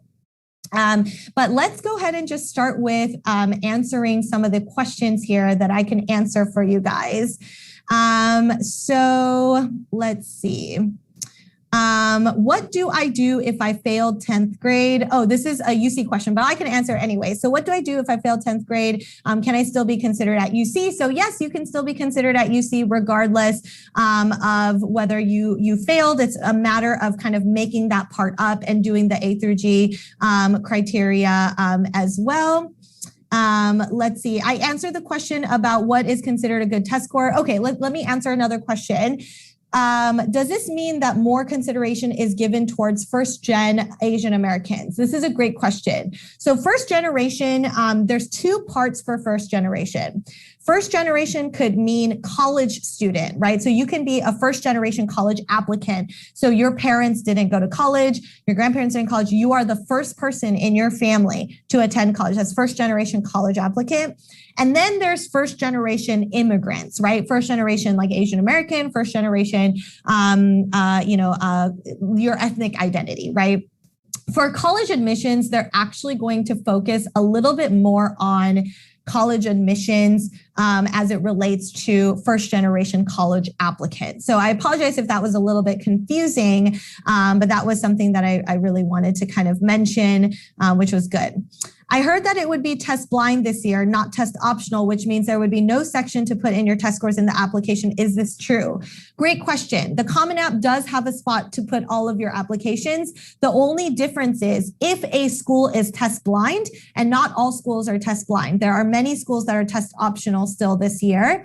But if they are test blind, they just remove that section from the evaluation when we get packets from college admissions, when students submit their applications and we get their packets. The test score part is removed from that packet if they're test blind. But like I said, not all schools are test blind. I think that was a misinformation. Many schools still are test optional. Some schools may be test required. So you might want to check that. But essentially, you would just make sure that you can focus a little bit more on that aspect. And for the test optional or test blind, like I said, on the common application, there's an entire section on the common application where you still put in your test scores. So they'd still ask you what test scores do you want to report, SAT, ACT, blah, blah, blah. And same thing for the UCs. The UC application also has a list of test scores that they still ask you that you can write in if you wanted to. Let's see what other questions that there are here as well. Is it better if extracurricular activities connect to each other? This is a great question. So is it better if extracurricular activities connect to each other? Extracurricular activities, if you mean by connecting to each other, like, does it matter if like we do, if I have a major in like engineering and all of my activities are related to engineering, if that's your question, I would say of the 10 activities that you put on the Common App, about 4 to 5 should be major related. 4 to 5 should be major related. The rest of your activities can have some in, your hobbies, your uniqueness, maybe research or internships, maybe a part-time job. Doesn't all have to be related to your major, to kind of show a varied kind of passion that you have for a lot of different subjects. So I would say one of the biggest things that you want to do with your extracurricular activities is not that they all need to be connected or they all need to be a matter of one specific thing, but rather 4 to 5 should be focused on your major selection and the direction you want to go into, and the rest of them can focus on other elements of your hobbies or your interests or things like that as well. Great question.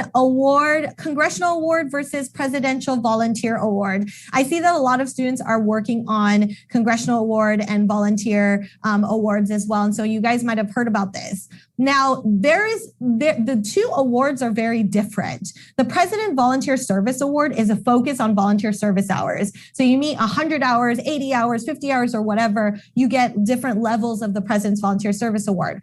You get gold or, silver, bronze, so on and so forth, right? The Congressional Award is different. There's a gold medal, a bronze medal, a silver medal, and then there's certificates under that as well. And there's categories that you need to fulfill. An expedition, you have to do volunteer service, physical activity. There's different categories that you need to fulfill, which also, like I said, includes the expedition as well, where you have to like go and explore a new culture or go and experience a new place and then be able to kind of learn about that area. Which one is better or worse? I mean, I don't think that's the case necessarily. It's that if you fulfilled a certain number of volunteer hours, go ahead and apply for the President's Volunteer Service Award. If you want to do a little bit more kind of aligned with, physical activity and volunteer service and expedition and more and personal development, then you can go for the Congressional Award. Now, I'm going to just be very clear with you. There's way less students that get the Congressional Award gold medal than there are of students who get President's Volunteer Service Award gold. There's way more students who get the PVSA, the President Volunteer Service Award gold, than there are the Congressional Award. So you can see where maybe there might be a little bit more value in there as well. Okay, another question. Due to family circumstance, I have been taking 2 gap years after applying. This is my 3rd time applying for the very last time. Should I use the same Common App account or make a new account? Generally speaking, if you have the same name and the same social security number, date of birth, most of the time within the same couple of years, college admissions will have that information. But with that being said, admission officers also change, right? Not the same admission officers work in the same college every single year. So I think that's the biggest thing with admissions, is just to kind of understand that there might be a little bit more information about you, and they probably will compare to see which of the students have a little bit more, or if you applied 1 year, like how have you grown throughout the year and how have you changed and developed throughout the year? I think that's another really big point that a lot of admissions will be looking at as well. Is it better to emphasize one particular character in teacher recommendation letter or show various characters? As I showed you guys earlier, there is a full kind of chart that teachers have to fill out. So it's not like just one characteristics that, you want to be at the top 5%. You want to show that you're great in all of those aspects, right? And so I get a lot of questions from students where they're like, well, how do I do that, Jenny? How do I make sure that I'm like portraying myself to my teachers? Because essentially I'm just kind of in their class and raising their hand and participating. How do I show more? That's a great question. And you need to make sure that you develop personal relationships with your teachers. One of the studies for the National Association for College Admissions, one of the studies that they said was Asian students have the worst teacher recommendation letters, right? They have the worst teacher recommendation letters. And I think a lot of that is because you're not connecting, with your teachers as well, that you need to kind of go and develop relationships with your teachers. You need to make sure that you are connected with those teachers as well. So it's really, really important, I think, that you focus on kind of these elements as well. Okay, let me answer a couple more questions here. First generation to go to college, first generation. Also, what should I focus on my essay since this is my third time applying? Great question, Yeji. I think it's probably good for you to kind of develop a new essay and a new story based on what you've learned throughout the year and how you've grown throughout the year and where you are today. So I would kind of focus on that. Is it a good idea to talk about Korean background in my essays? I've been volunteering teaching Korean and am part of a school club. Gio, great question. So is it a good idea to talk about Korean background in my essays? It depends. If you are just focusing on your Korean cultural background and you're not diving into other elements of kind of the impact and who you are today because of that, I've had many students write about their cultural background. My only advice is to stay away from cliched things, right? Like, I'm an immigrant. I came to the United States and I learned English for the first time. It's so hard for me to learn English, but I learned English and here I am. And now I'm really good at English, right? That is a very cliched topic. So I would focus on topics that are going to dive into that a little bit more. So just to give you an example, because this is a great question, I had a student talk about 사자성어, right? I had a student talk about like their dad. Every time that they would wake up in the morning, their dad would give them a new, Korean proverb or like a 사자성어, right? And so they kind of talked about different proverbs that they learned and how those proverbs have allowed them to become the person that they are today. That is unique, right? I had a student write about making dumplings with their grandmother and all of the lessons they learned while making mandu with their 할머니, right? Or 김장 담그면서 what they learned from that experience, right? That is a unique story that not everybody can talk about, right? Versus like immigration. So that's kind of what I would recommend as well. I didn't do well in freshman year, but I got straight A's, the others with vigorous classes. Should I still apply to more selective colleges? Oh, this is such a great question. So you didn't do well freshman year. How poorly did you do? You don't have to tell me here, but how poorly did you do, I think is the question, right? Did you get like C's, D's, and F's, or were you saying you got a couple B's?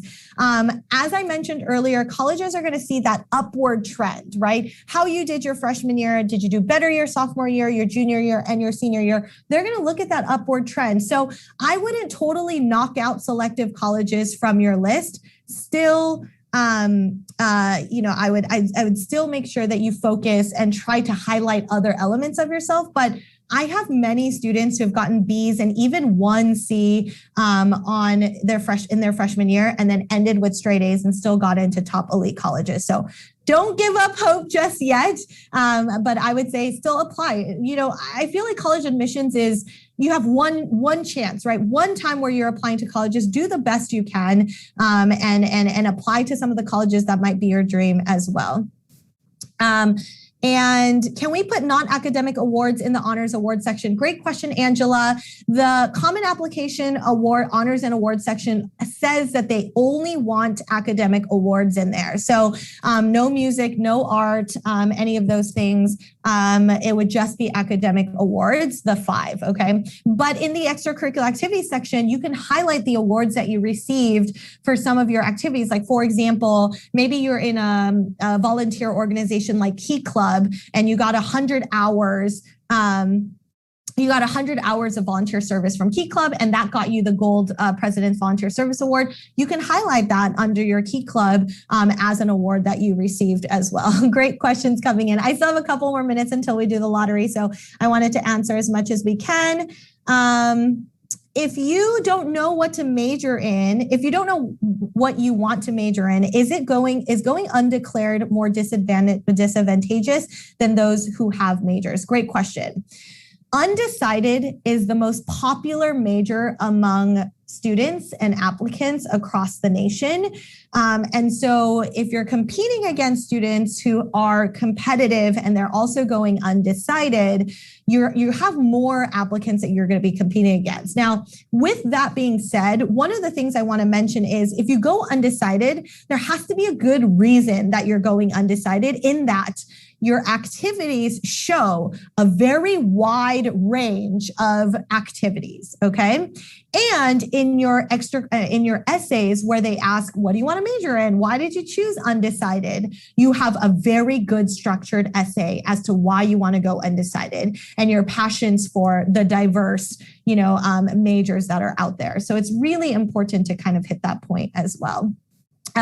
So in short, is it disadvantageous? My recommendation is to choose a major. It's probably better to choose a major and go in. But of course, there's very competitive majors too. So obviously don't choose like business, comp sci, engineering, right? Like biology, psychology, right? These are very competitive majors. Choose a major that's less competitive, and in hopes that would give you a little bit of a better shot of getting accepted. Okay, one last question because I'm at the 1 minute mark. Earlier in this, I am an international student and I have 10 straight activities related to my major, but lack of standardized test scores.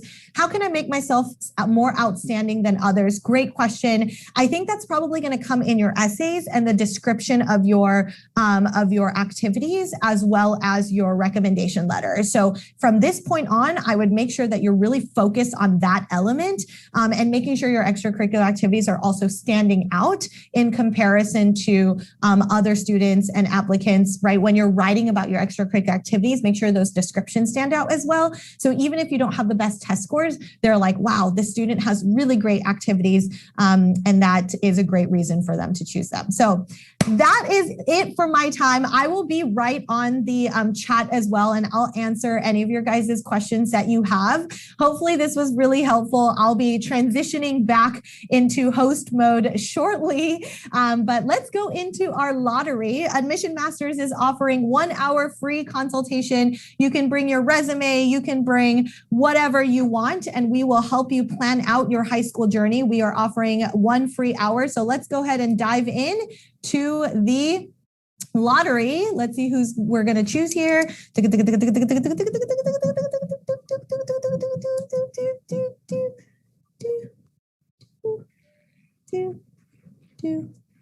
Kim 3183, Kim 3183. So if your last name's Kim and your last 4 digits of your phone number is 3183, you have won a 1 hour free meeting with Admission Masters to get support on your high school journey. Kim 3183, we will be contacting you to redeem your prize. Let's go ahead and choose our next winner. One more winner. Come on, come on.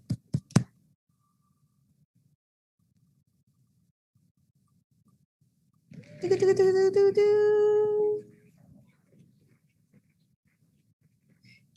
6888. So your last name's Kim. The last four digits is 6888 of your phone number. Congratulations. You won a 1-hour meeting with Admission Masters. We will be meeting with you guys and we'll be calling you to redeem your lottery, your prize. Kim 6888. Once again, congratulations. And that concludes my seminar and the lottery. We're going to go on a quick commercial break. And when we come back, we will be listening to Mr. Richard Myung about financial aid right after this short commercial break. All right, see you guys soon.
All right, everyone, welcome back.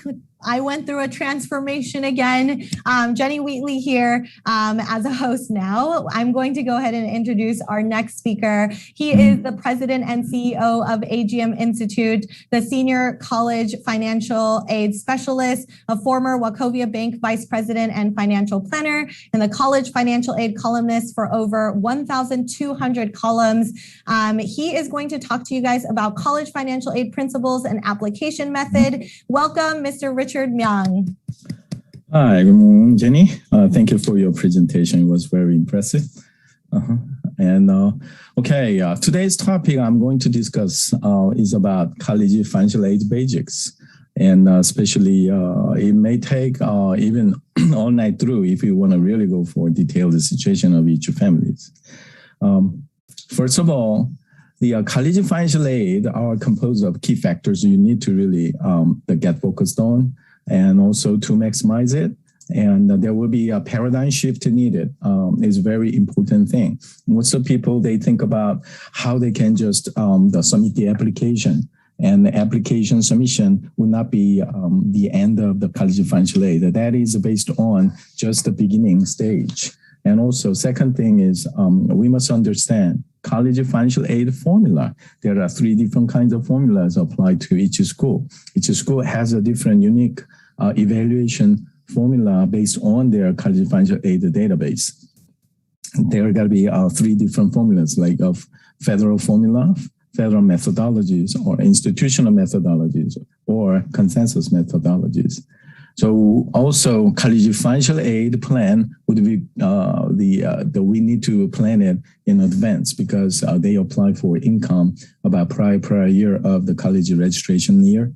And also asset category would be countable upon the process date of free application for federal student aid. By the way, when they look at 2 years in advance of all the tax returns and income statement, there got to be some certain like a family event and capital gains or income reductions or income increase. There are a lot of different issues that you need to explain to the college, each colleges when you are admitted.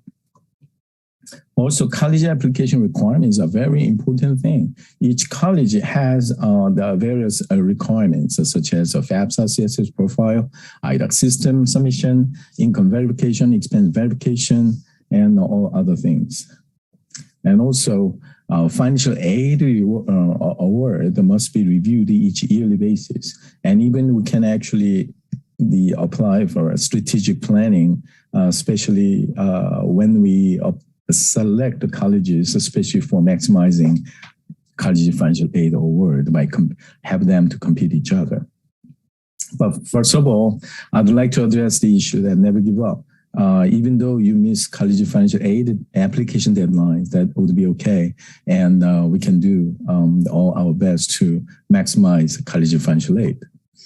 So we need to have some kind of idea how much college cost normally happens each yearly basis. So California is very the standard. Mr. Richard, just really quickly, your screen is not shared. So do you mind sharing your screen real quick?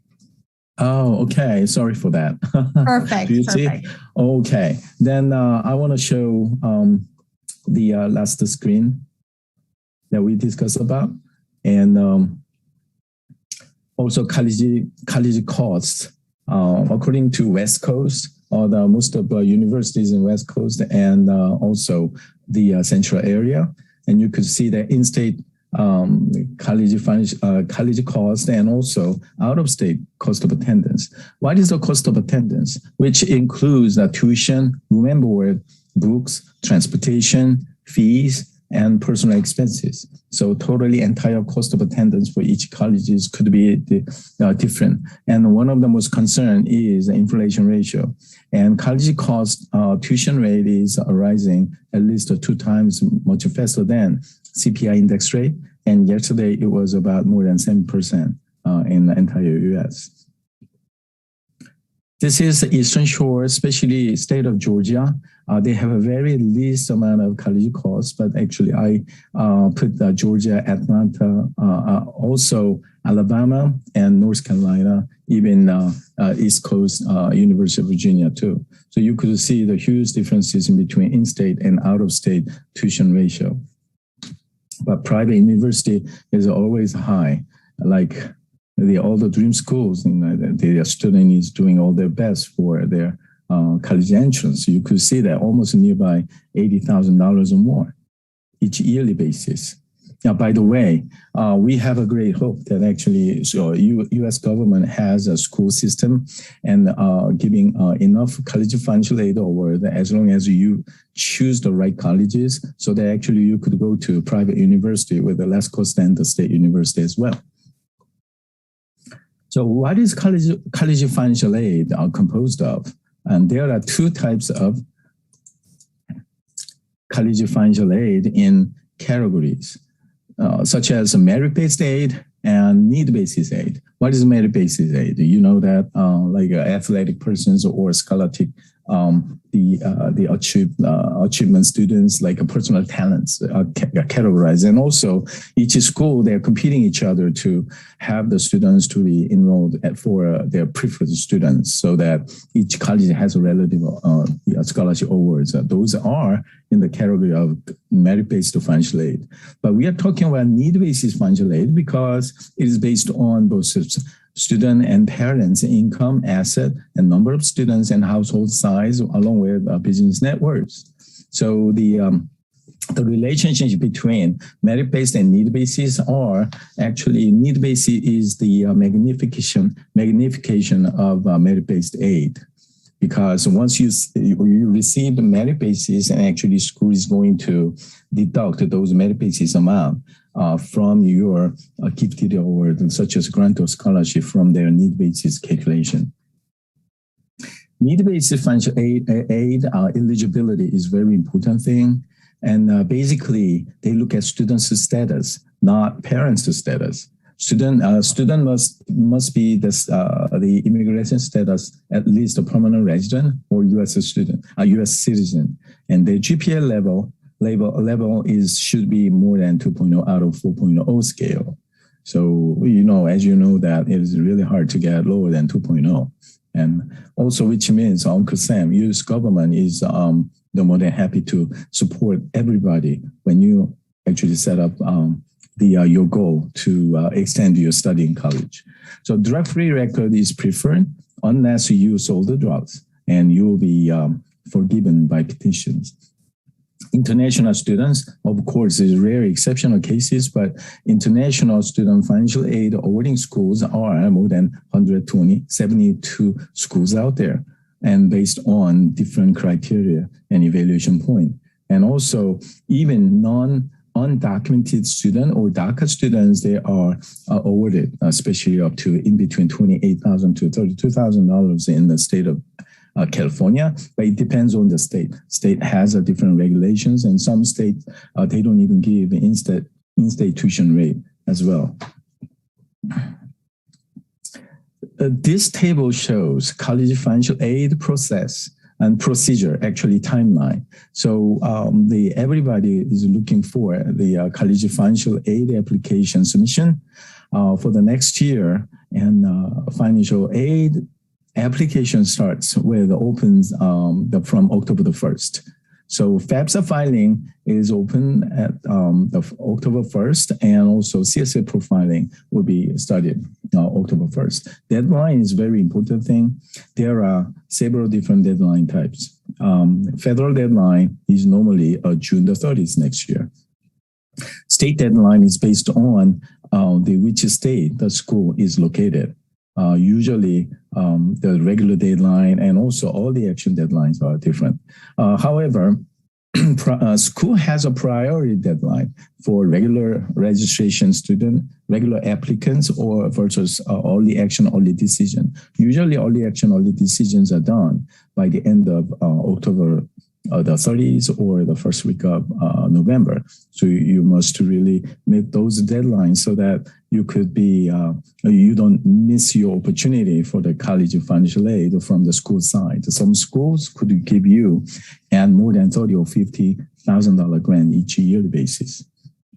And also once you are admitted, and you will receive admission letter along with the college financial aid offers. And offer is offer. Offer doesn't mean the finalized financial aid at all. So you have to really evaluate those offers and could start any appealing process later. This diagram actually shows, the presentation shows, it could give you a very good understanding in the most simplified way. So this is a college cost of attendance is a very important thing, and composed of tuition, room and board, book cost, transportation, and personal expenses, and all the various fees. So total cost of attendance I showed you before. Each college has a different cost of attendance each yearly basis. So out of those cost of attendance, and the formula is started with student and parents, income, assets, various assets, including investments, and also how many students are enrolling from the same household, and also how many household size you have. The more household size could give you a better opportunity to maximize your college financial aid. And also net worth of business. Some schools, especially other than state schools, only 3 state schools count on parents' networks of business, such as the University of Virginia and Georgia Tech, and also College of William and Mary. And the other state schools, they don't count on networks of business usually, unless your number of employees are more than 100. So out of these categories, the student income and asset will be calculated for student contribution amount. And also the other remaining portions will be calculated for parent contribution amount. So will be combined together. When you have 2 students in college, and actually could be this EFC, expected family contribution, that is your liability portion, will be divided by 2 or prorated based on each school and the formula. There are 3 different types of formula, like federal methodology or institutional and consensus methodologies, which is based on the different, the inclusion of the assets or countable income basis as well. So after deducting this EFC based on each college's the calculation, then the remaining portion is called the financial need. This financial need amount is the maximum financial aid targeted amount. And out of this financial need amount, we can actually categorize between public school and private school. Public school also is divided by in-state tuition rate school or out-of-state tuition rate school. In-state tuition rate school, they have about 60 to 72% range of the financial aid from this financial need amount. But California is very different. They have a Cal Grant A could give them up to 82 to 86% range, which is really the ideal situation. And out of this, the public financial aid amount, the gifted aid called, it would be, because it is free, such as grant or scholarships, including merit scholarships together, and will be awarded in between 55 to 65% range. And the remaining portion is called self-help because it is student loan or parent loan or even work-study programs given from the federal government. But out-of-state school, we have to really stay out of it because maybe you may have a little bit higher admission rate because the school is taking advantage because they could give you the less financial aid because out-of-state tuition rate is almost to $30,000 more, where those are almost not countable for financial aid target amount. So they could give you maximum of maybe in between 40 to 48%. There is kind of some little exceptional cases, such as University of Michigan, something like that. If they prefer the student, that they could give them up to, I saw that about even 98% of the financial need. But it's really rare to hard to see. Private school is really the ideal situations when you apply for it because they have no in-state tuition or out-of-state tuition, but the cost of attendance is very big. However, private school could award you in between 92 to 100% out of this financial need amount. And out of this financial aid amount, actually in between 72 to 86% would be composed of a gifted aid. So in reality, if you strategically select the good colleges could fit in your criteria based on private schools, you could go to private school much less cost than the state school as well. This is my recommendation. So financial aid formula. If we make it brief from the first screen and previous screen, then cost of attendance minus expected family contribution amount is a target amount, financial need amount. So out of financial need amount, there are three different types of categories calculating those information. And federal methodology, institutional, and consensus methodologies. And then each school has a different grid to give you what kind of average of a person need met percent to give you financial aid.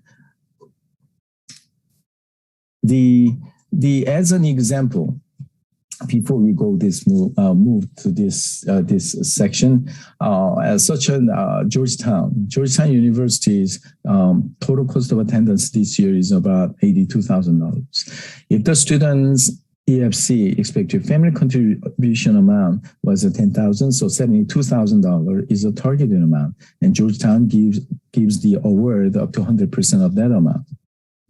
And 83% of those dollars would be based on grant or scholarship. How nice that is, which could be much cheaper than an UC or any other state schools, if you're qualified. And type of financial aid situation, I saw these different type of situations in over the last 17 years. I have serviced over 8,000 families and discussed with, had the consultation over 12,000 families in the past.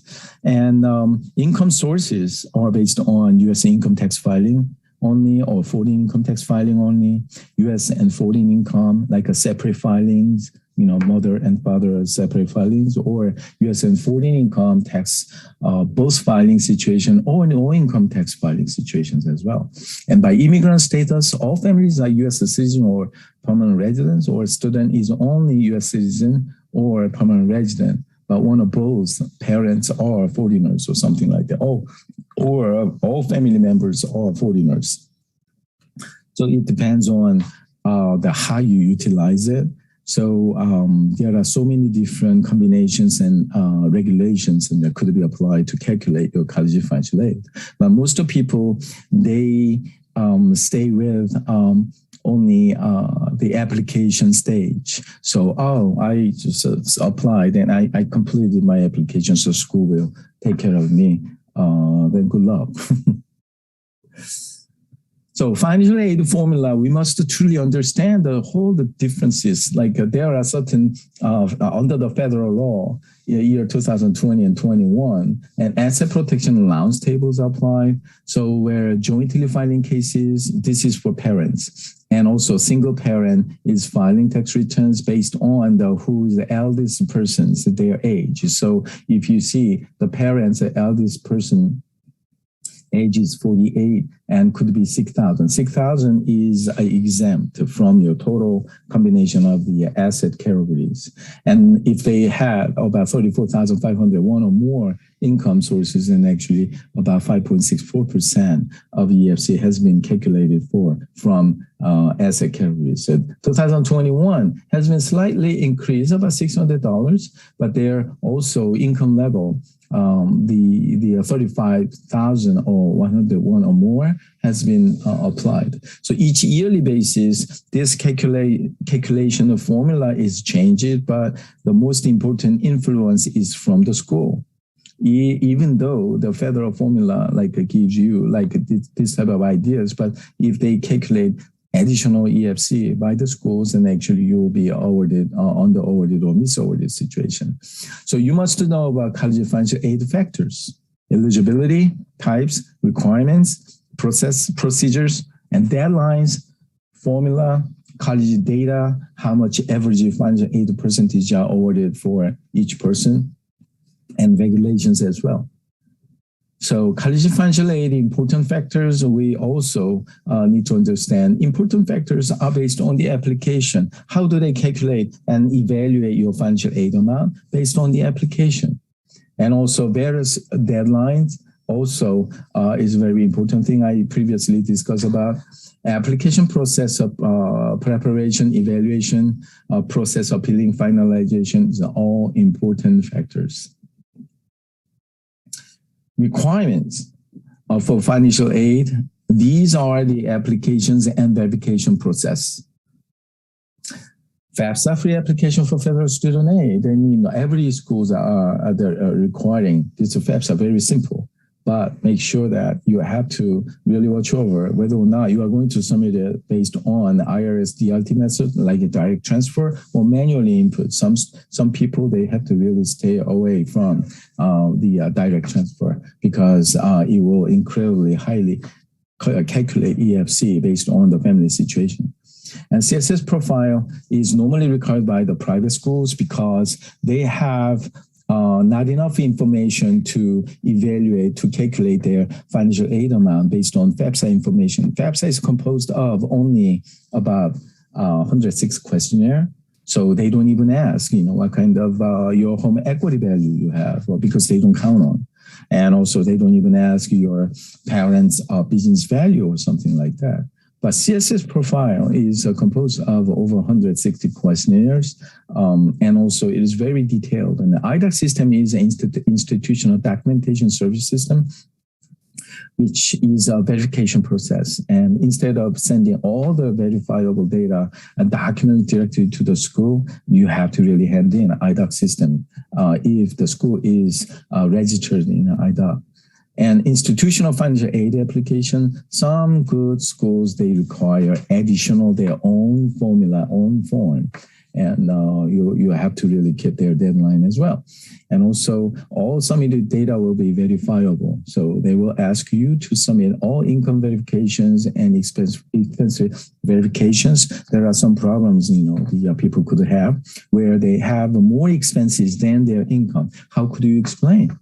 And school is going to ask you definitely about all the explanations and based on your answers and your total financial aid amount will be greatly different more than a few $1,000s easily. And negotiation is a very important thing. Also, negotiation can be done through application process as well. When you submit college financial aid, and you will be able to input 10 schools at a time on FAFSA. So those data is called the batch schools. And school is going to compare which school you apply for. So when they have any kind of competitive situation, they are going to give you more grant or scholarship. So you have to really strategically select these the school list. This is the application page, like a paper version of FAFSA. You could see that on the right-hand side, there's all the state listed. Those are the state deadlines. You must meet the state deadlines where the state is located, which is state. And if you miss it, there's no state or will be processed. But it's not for non-resident situation. This is the first page of the CSS profile. CSS profile is filed through College Board, and they charge you a very small minimum registration fee, such as $9, and also they will charge you $16 wherever you send the CSS profile to the school. These are the documents. It's kind of format is important thing. This is a business farm supplement form, and when your family has a business and the business or farms and they want to know, and prior year, this year, or even next year, projections of your income and loss and asset and liability, all information. So you have to really furnish this document in a right manner. But when you finish this, and there are kind of an evaluation between fair market value or federal index value or fire sale value. So it depends on the whatever numbers you put it in, but could be a very differentiated. And also important of financial planning for college financial aid. Okay, if everybody needs to take an X-ray of income and asset, and they need to go over each school's average data and what kind of financial aid they would be eligible to receive as of today. And then they can actually do the planning in advance, because if you reposition by counting assets toward the non-counting assets, you could improve your eligibilities. This is the actual case at Georgetown University. Family size is 4, and number of college students is 1. Cost of attendance, the 2021 was $82,080, and the student family was counted as EFC for $23,000. And financial need is the differences between cost of attendance and expected family contribution amount. And financial aid % was actually they're giving out awarding up to 100%. And they have 83% of 100% is based on grant or scholarship on average. Average is a good word, a very key word. So work study and loans are 17%. So this student could be liable to pay for the differences, because they received the $59,080 out of $82,080. The difference could be $23,000. But after doing some evaluations and also all the financial aid planning in advance, this student was able to have their the EFC down to $8,000. So in reality, with the same financial aid formula, this student's net cost became only $8,000, not $23,000. So upon our point of view, EFC savings was out-of-pocket dollar need to pay was actually was able to save $15,000, and for financial need amount has been changed from $59,080 to $74,080. So the $15,000 increase on need amount, and out of this $15,000, 83% was a grant or scholarships. So student is not only they're reducing $15,000 saving in $15,000 EFC, but also received more of $12,450. So in total saving of $27,450. How nice that is. That is the reason why the planning ahead in a college financial aid is very, very important thing. It is not just about submitting the application. That is a very primitive idea. So EFC college factors, I want to share with you which asset could be asset and incomes are calculated, all the properties. But as I told you, actually here, Mark, a college savings plan, the goal of this saving is to use college cost so that no matter what, it will be calculated EFC increase more than 500% than normal asset amount. So you have to really check whether or not you'd better pay income tax and small penalty taxes on interest of the current asset, or you'd better just remove and also do some planning for the maximum rate of return later. So increasing factors. Okay, here. Increasing factor, income or business, but untaxed income, which will increase more, like more than 130%, 50%, which is like contributions. All contributions for 401k, IRA, Roth IRA, SEP IRA, whatever. Even though you use a Roth IRA, they will ask for the tax transcript, which will show all your contributions. Because they could be identified, you can actually save those dollars, and they will make an assumption that you can use that dollars for college financial aid for your kid. So that could be really poisonous. And then there is also other technique you can avoid it, kind of a delay technique. But today our session is too short, so I will just skip that part. And assets, and also the highly EFC increasing assets are categorized here. Normally the retirement accounts balance is not countable. However, these days, especially, the asset profile really requires your IRA, Roth, or 401k retirement saving account value, because there are two types of account. One is IRA under brokerage account, IRA under annuity account. Brokerage account is really countable. So you have to be careful about this. And also, dependent situation, independent situation, or age, number of college students, and all other calculable factors are to be considered. So some student families, they say net price calculator. Okay, this is really, really important thing. Why is that? This net price calculator, I just got a screenshot. If you go to each college financial aid site, since 2010, October 1st, 2010, the Department of Education requires every school put the formula or kind of a calculator for their net price. Net price means your parents' cost. So if you input all the data, including 401k contributions and amount, and there wouldn't be the EFC differences in big range at all. You know why? Because school really wants you to apply. They don't want to give you an idea that you won't apply because of the huge losses in under-awarded situation due to kind of family income and asset. So they actually put disclaimer instead of calculating it. So some schools, they say, blah, blah, blah items, we don't calculate it. Or some disclaimer says, okay, it is the net price calculator does not represent a final determination, or it may be changed or something like that. So please do not be truly trust about net price calculator. But mostly a very small or typical the state schools like Juripde, it could be almost a similar range. There would be big differences with the calculator. So many schools do not calculate important EFC increasing factors correctly for the marketing purposes. So caution, please read the disclaimer.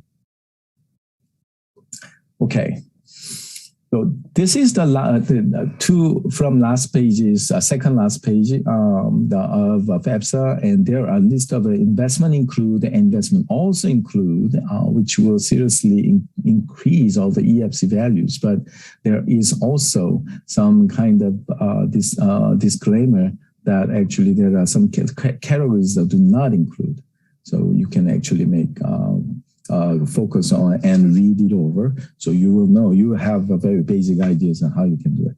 So major fatal common mistake. Okay. Why is that? First, do not ask for the help from non-professional licensed person because of the reason that such as a 401k IRA, who could even speak a legal basis?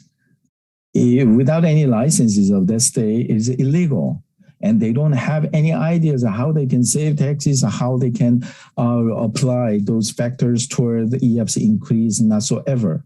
I know that some educational private institutions, they try to include these services to promote more students for their services, but actually I have so many times, and actually the people, they come see me, and then someone did it for me, or blah, blah, blah, and then actually it didn't make any sense and got so much underworded, misworded. So always we have to check the license status when you take such a service. And also you must have college database. So how much percentage of actual financial aid are given from this specific school of given years or something like that. Without those average data, you can't make a decision whether or not you will be eligible to start appealing process. And also my child will take care of it. Good luck. Actually, most of students actually as rising seniors, their final degree is a middle school diploma. They don't even have any knowledge or understanding of any tax terminologies. So parent must accompany with should be included in such a process. Focusing on the form and application submission. Well, the application is not the end. It's just the start, but you have to put the right information together, right grade financial aid amount. And how can you expect a better financial aid, without putting the good refined data to the application? And once application is submitted and applied, college will take care of my financial aid. Good luck. The school has a policy that they want to recruit the best student with the least financial aid if they could. So you have to really be careful about it. And my income is too high. Even income is too high when the parent has a business, you can actually set up like a corporate trust, such as a pension, profit sharing plan, defined benefit plan, or 403 the fully insured defined benefit plan, so that actually you could deduct those contribution amount, and you can legally plan your income could be downsized so that you could maximize your eligibility for the college financial aid. So our income is very low and I'll be all right. Of course not. Like anyone who's living with about $20,000, spending $35,000 a year, how can you explain? And they will recalculate in reverse ways, and you must have some untaxed income, something like that. College application marked with no financial aid. Some students, I saw that during application process, they said they don't need financial aid because someone told them, if they apply for financial aid, then their admission rate will be the lower. Of course, this is totally wrong. This is a need blind policy. Need blind policy means no matter what application or the need amount, regardless need amount you have, they are not referred to your financial status until they decide your admissions. So after the admission, the list of the college code that you submitted would be an important thing. So this is financial aid comparison data. If you see you need to have this type of checklist because these schools that a student is applying for. the schools are applying for, and you have to check admission ratio. You don't want to have your kids to apply for less graduation rate, schools, right? Total cost of attendance, you could actually put it down here, and expected family contribution amount calculated, and financial need amount is calculated from the difference between these two numbers. But this school, let's say University of Pittsburgh this year is awarding 59% of a financial need amount, where Lafayette College is given 100% of the need amount. And composition-wise, grant or scholarship is a 47% of the financial aid amount in University of Pittsburgh, where Lafayette College is awarding currently 85% of it. So in total financial aid calculation, the net cost to attend this $35,000 school could cost this family $55,861, where there's close to $75,000 school could cost only $5,000 range. So you have to really consider about this manner before you start writing an application. So these are the part of the last part of your FAFSA. Once you process FAFSA, there is a student aid report will pop up. And at the end of those pages, you will see the list of the schools this student applied for. College could refer to this data. So if they really evaluate the student to be as a preferred student to register that school, they will look at it. Oh, he applied also the other school. And they give more financial aid than us, let's say $5,000 more in grant or scholarships. And actually, I have to pull out $8,000 or $7,000 offer, So you have to select strategic manner of college financial aid selections. So we have also a website and offering a calculator, estimator. We call it estimator. So if you input all your data, and actually you can compare up to 10 schools, but currently it is under working because we are currently updating all the new database over 2,900 schools. This is a website that you can go to. So appealing process is very, very important thing.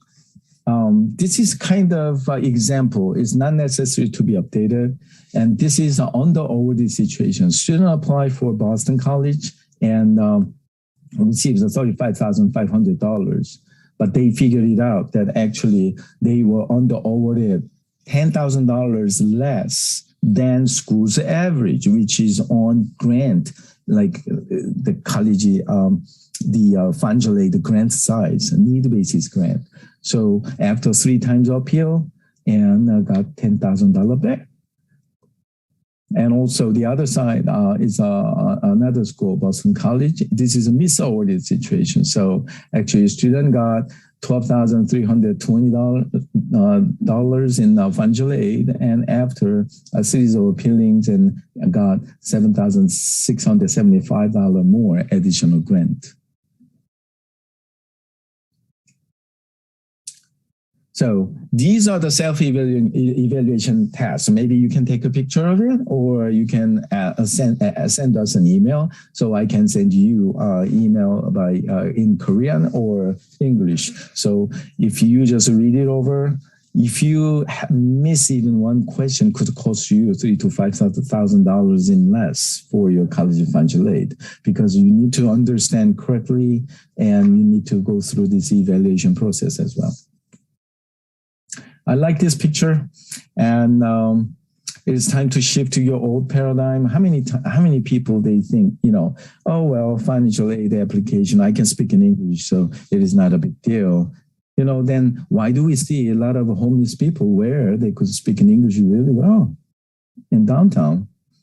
See, so we need to actually not only doing the research, we have to really open our site. So you will have a better position of understanding college financial aid. Now this is last screen, and this is contact information. So you could either text me, and because I do have a lot of phone calls or consultations, so might not be able to pick up the phone, but you can text me, or even toll-free customer numbers and West Coast and branches and East Coast branches. I do have currently about 6 locations in US. And thank you. And any questions? Thank you, Richard. Thank you. I'm sure that was really helpful for everybody who's thinking about financial aid. This is a very important time to consider financial aid as well. So thank you so much, Mr. Richard. We just have time for one quick question, just because we're running a little bit behind. We have a lot of international students that want to ask you, Mr. Richard, what options are there for international students, like loans or scholarships? Like what can international students do, F1 visa or any of these kind of foreign students? Yeah, international student category is not only F1 or even undocumented student is considered as international, and as well as a different type of visa like a J visa or E visa, R visa, or something like that. And still they require the same information like a parent's income and asset. And but the problem is that they don't have normally the tax ID or social security number, and they are not able to submit free application for federal student aid.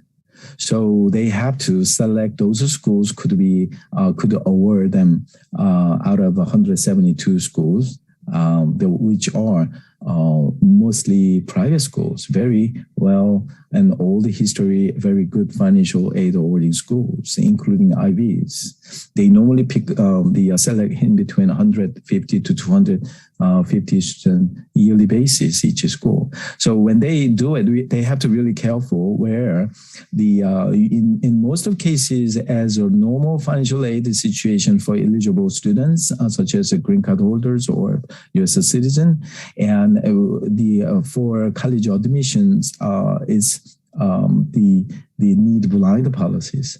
But private schools usually awarding international schools, they are need blind policy schools and need aware policy schools. So when you process those categories, and you have to really be careful, especially on their application, supplement application, asking for how much the financial support your parent could afford.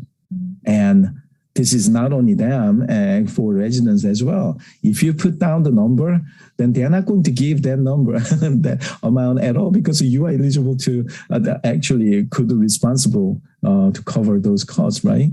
So they have to be really careful. And also when they process a financial aid, and they have to go through CSS profile, there is a form, separate form called the International CSS Profile Form. And also such a school has their own application form, such as Cornell. So you have to go through those documents and with the verifiable data. The most important part is when you submit those forms, then there's a special circumstances area that you have to really honest and detail the current family special circumstances situation there. Then that could work. Yes. Wonderful. Thank you so much, Mr. Richard. So thank you so much, Mr. Richard. We're going to go right into our lottery really quickly. Mr. Richard Myung with AGM Institute is offering to our students, the students and parents, with 1 hour of free financial aid consultation. So let's see who our 2 winners are. Let's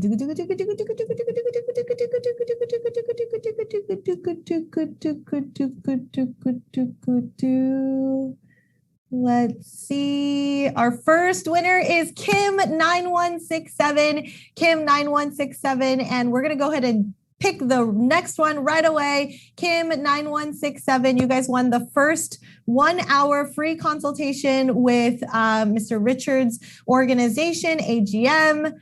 Let's go ahead and look at our second one.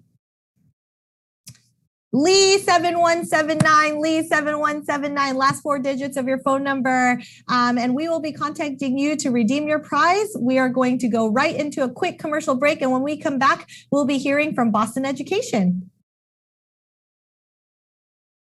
전문적인 리서치와 차별화된 접근 방법, 이경희 이민법 변호사, 투자이민의 EB5의 풍부한 경험에 이경희 변호사와 체계화된 멘토 시스템으로 철저히 교육받은 직원들이 여러분의 이민법 케이스를 도와드립니다.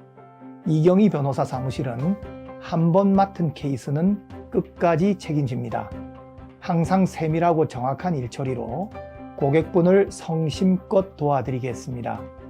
저희 사무실을 믿고 맡겨주시면 여러분의 케이스를 성공으로 이끌겠습니다. 투자이민 전문 이경희 이민법 변호사.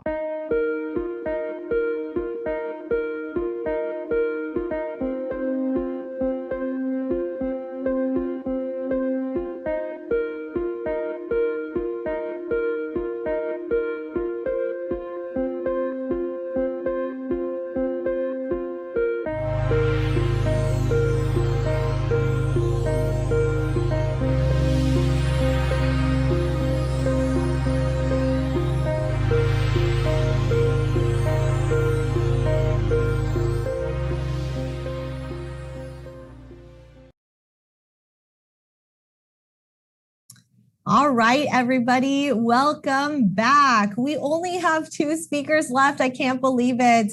Our next speaker is Wonjong Kim, and he is the college admissions counselor at Boston Education. He received his PhD in immunology at University of Arizona and was a computer programmer for Google, and graduated from Cornell University with a bachelor's in computational biology and computer science. He is going to talk to you guys about 5 extracurricular activity rules for acceptance to the top colleges. So give him a listen. Let's give a warm welcome to Wonjong Kim.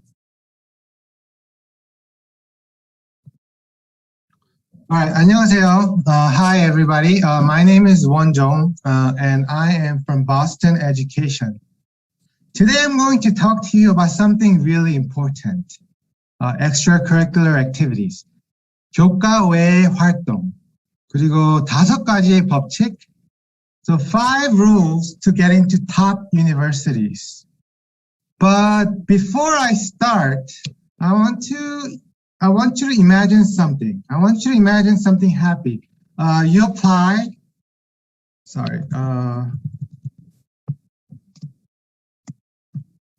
You apply to a bunch of different colleges, and then you wait, and you get this in the mail, an acceptance letter. Wow, everything is great. The student is happy, and the parents are even happier. Right? The life is good. But top colleges are hard to get in. You know, Harvard in 2021, for example, has an acceptance rate of just 3.4%. So what I'm going to talk to you today is how to increase this probability. But first, let's take a brief look at what colleges want. Top colleges want unique students. Why? Because they want money and prestige. Probably thinking, what do you mean? How are they even related? So first, I'm going to show you pictures of several individuals, and I want you to try to find what these people have in common. You could think of it as a test and see if you can identify these pictures. Most of them should be easily recognizable. And yes, the answer is they all attended Harvard at some point. And the second commonality is that they're all quite successful individuals. Actors, politicians, entrepreneurs, you name it. And by recruiting students who can follow the footsteps of these successful individuals is what the top colleges want. 그러니까 이런 사람들을 될 수 있는 가능성이 있는 학생들을 뽑는 게 이 college들이 원하는 일입니다. So in a little more detail now, what processes do schools like Harvard use to ensure that the students they're recruiting has this kind of potential? I'm going to say there are 2 doors, just 2 doors, door number 1 and door number 2. And if you pass these 2 doors, then you're in, you're accepted. So the first door is an academic door. I drew a picture of applicants in cartoon in yellow circles. So in order to pass this door, you need to meet the threshold academic standard. So otherwise, you're rejected. And I'm going to take these rejected applicants out, grading in blackout, Typically, the standard threshold to pass the first door is roughly 3.6, 3.7 unweighted GPA, and depends around 1,500 SAT score for top schools. But even after this door, it seems that there are quite a few applicants left. In fact, Stanford admission said 80% of applicants are actually qualified to do well.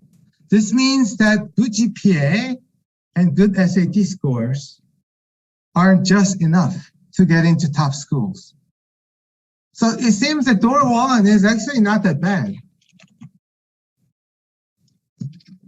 But if 80% of applicants have good GPA and good SAT scores, but Stanford really only accept 4% of their applicants, what? That means 19 out of 20 students. The Stanford needs to find a reason to reject these qualified individuals. They need to find a reason to reject these individuals. Where can they find these reasons? They find these reasons in door number 2, which I like to call it extracurricular activity door. At top schools, this door is what really differentiates students. You know, nearly every applicant at Harvard or Stanford are straight A students or close to straight A students. I said before, GPA is not enough. Good SAT score is not enough. Dean of Harvard admission said this, and I quote, "Students' intellectual imagination, strength of character, and their ability to exercise good judgment. These are critical factors that they're looking for, but they are not revealed by test scores. They're not revealed by test scores, but by the students' activities outside the classroom. So in order to pass this door, you need to show them that you're different, that you're unique, and that you're passionate about something." And the remaining applicants are accepted to top colleges. Great. So it seems clear how important these extracurricular activities are. But which activities should I do? Okay. Rule number 1, find the right thing. Find the right thing. Find what you're good at. Find what you're interested in. Think about what you're doing right now. Think about what you have been doing. If you're in high school, you should have a pretty good idea what your theme is, what you're good at. If you're in elementary school or middle school, you should try to find out what you're good at, what your talent is. And then let me give you an example. And I'll say it again, find out what you're good at. Sometimes a good place to start is your course schedule. For this particular student, she is taking advanced mathematics at a young age. She's expected to take, multivariable calculus by her 11th grade, then study some more advanced math. So for this student, she should probably explore mathematics as her theme. So look for your strengths, right? It makes sense. So let's now talk about what kind of activities she can think about doing. So go along with your theme, right? Often your theme would align with what your intended major is. In your application, in this case, if your intended major is mathematics, you can participate in math club, American mathematics competition, or US Olympiad. You can even do volunteer like tutoring in mathematics and mathematics research. But having said that, remember, I want you to know this, not all activities are worth the same. There is a tier list, extracurricular activities by tier. These tier lists are based on a lot of different factors. For example, whether you had a leadership role, like being a president or a vice president, or how difficult or unique your activity was. Factors like duration or your commitment also plays a role in determining the tier list of your activity. So I'm going to talk about each one of these tiers, giving you a few examples for each. Tier number 1, these are the exceptional achievements. the highest tier usually involves national level activity, like publishing at New York Times, US Mathematics Olympiad, a prestigious fellowship like Davidson Fellowship, or a national level orchestra.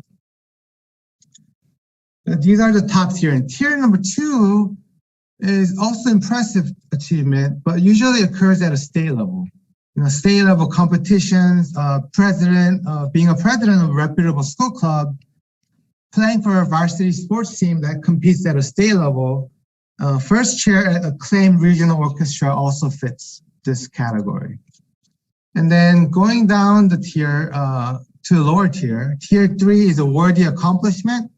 Usually these activities occur at a local level, like placement at a local competition, minor leadership at schools, commitment, volunteer, or school activities, but without significant award or recognition. And finally, tier 4 is the most common accomplishment. A lot of these are done in short term. And one of the mistakes a lot of students make is they tend to do a lot of tier 4 activities, right? Memberships, school clubs, junior varsity team, music at a local orchestra, or just like short-term volunteer for like a couple of months. So these are just some examples, but tier list is actually not cut and dry. Overall, the quality of these activities can be measured. Things like awards, whether you got recognized, whether you had a leadership position, like president or secretary, or difficulty of competition, say US Math Olympiad versus a competition at a local club maybe. And again, uniqueness of activity and the duration / commitment. So take-home message of all that is some activities are better than others. So this brings us to rule number 2, quality over quantity.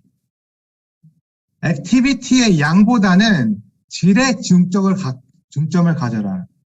More activities isn't necessarily better. 1 year in newspaper club, junior varsity tennis, and 2 years in Asian club here and there, and you have a YouTube channel. Not only this kind of set of activities doesn't seem focused on a theme, but they also seem to be lacking in depth. There's no competition or awards, and not much leadership, so forth. Rather, quality is more important. Getting activities that lead to results and awards is a key. Right? That's things like qualifying for US Biology Olympiad or getting into prestigious summer internship. And again, I said leadership is important. Like if you're the president or the leader of computer science club and you did it for all 4 years duration, then this increases the tier list of your activity. So by going into depth, this is a kind of quality activity that admission officers are actually looking for.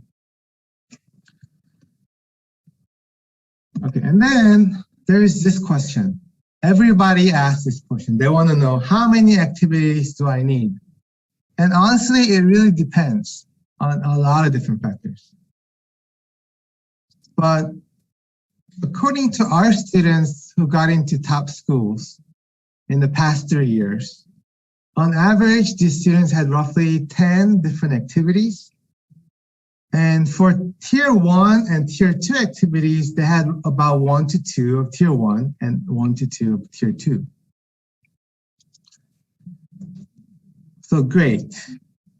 But wait, I want to do these activities really, but my school doesn't have clubs or research that I am interested in. And no one is taking volunteer because of COVID. Great question. So this brings us to rule number 3. Take the initiative. If you're interested in computer science, but your school doesn't have a computer science club, make it. 클럽을 만드세요. 그리고 거기에 회장이 되세요. You can become the president, recruit students, And this, this can be done online too. COVID is not an excuse, right?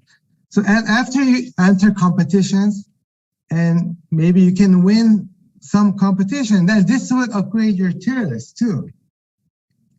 Tier list에 높이세요. 급을 높이십시오.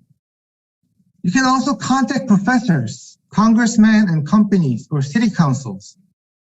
Look for internship opportunities. Yeah, there's COVID and in-person volunteering or membership is really hard, but there are opportunities to get involved via online. Third, be creative. This applies to both starting a new club and contacting professors. Think of creative club activities that are not affected by COVID. Think of creative ways to contact professors. Now, we have a student that sent a lot of emails after emails to famous NIH researchers. She asked a lot of questions about coronavirus. Why does it do that? Why doesn't it do that? And after a lot of these emails, she's now doing research online with a famous researcher studying coronavirus. So use online resources to guide you. You can search for these opportunities. These others have started. And if there isn't, you can start your own club and ask for help. You can ask for your help from your teachers, your school counselors, your club leaders. Ask your friends if they want to join part of your club. And most importantly, be the leader. Take the initiative and show your leadership. And then, all right, rule number 4, find the perfect balance. I told you about a lot of activities, tier 1 activities. You have to do tier 2 activities. You have to do some tier 3 activities. And then you have to be the leader. Can you do all this and still balance academic profile?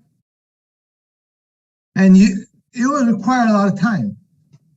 But you can't have a problem with academic study. You need to perform these activities while maintaining a good GPA and keeping up with academics. Because remember, the first door is still academic door. You still need to have good GPA and good SAT score. As much as good GPA and good SAT score isn't enough, having just extracurricular activity alone is also not enough. So find that balance. If you are in ROTC or marching band or debate team and you're busy from 9 a.m. to 5 p.m., calculate how many hours you need. How many hours you need to spend in class or schools, and then plan your classes and activities. That's really important. And it sounds simple, but ultimately, this rule number 4, finding the perfect balance, is really about managing your time and resources. And to save time, remember to choose activities that fit your theme. Don't just do anything because you can. Right? Then plan and choose quality activities over quantity. Focus on a few, but go in depth. And finally, plan all these schedules ahead of time. I want to give you a quick case study of a student who got into Yale. As you can see, he did research and published his own paper, which is awesome. And that would be considered a tier 1 activity. He did American math competition, AIM. He was invited 3 times into AIM. And he was a winner of a state science fair 2 years. And that would be considered roughly tier number 2. And then he was a captain of math club, captain of science Olympiad, and then class editor for yearbook. And this would be considered somewhere between tier 2 and tier 3 activity. And all of this, and he still maintained a good GPA, maintained his good balance of GPA versus activities, and got into Yale. And then rule number 5. This is the last rule that I'm going to talk about, but really, really important. Start early. Figure out what you're good at, and earlier is better. And then develop your specialty and carry it on to high school and onwards.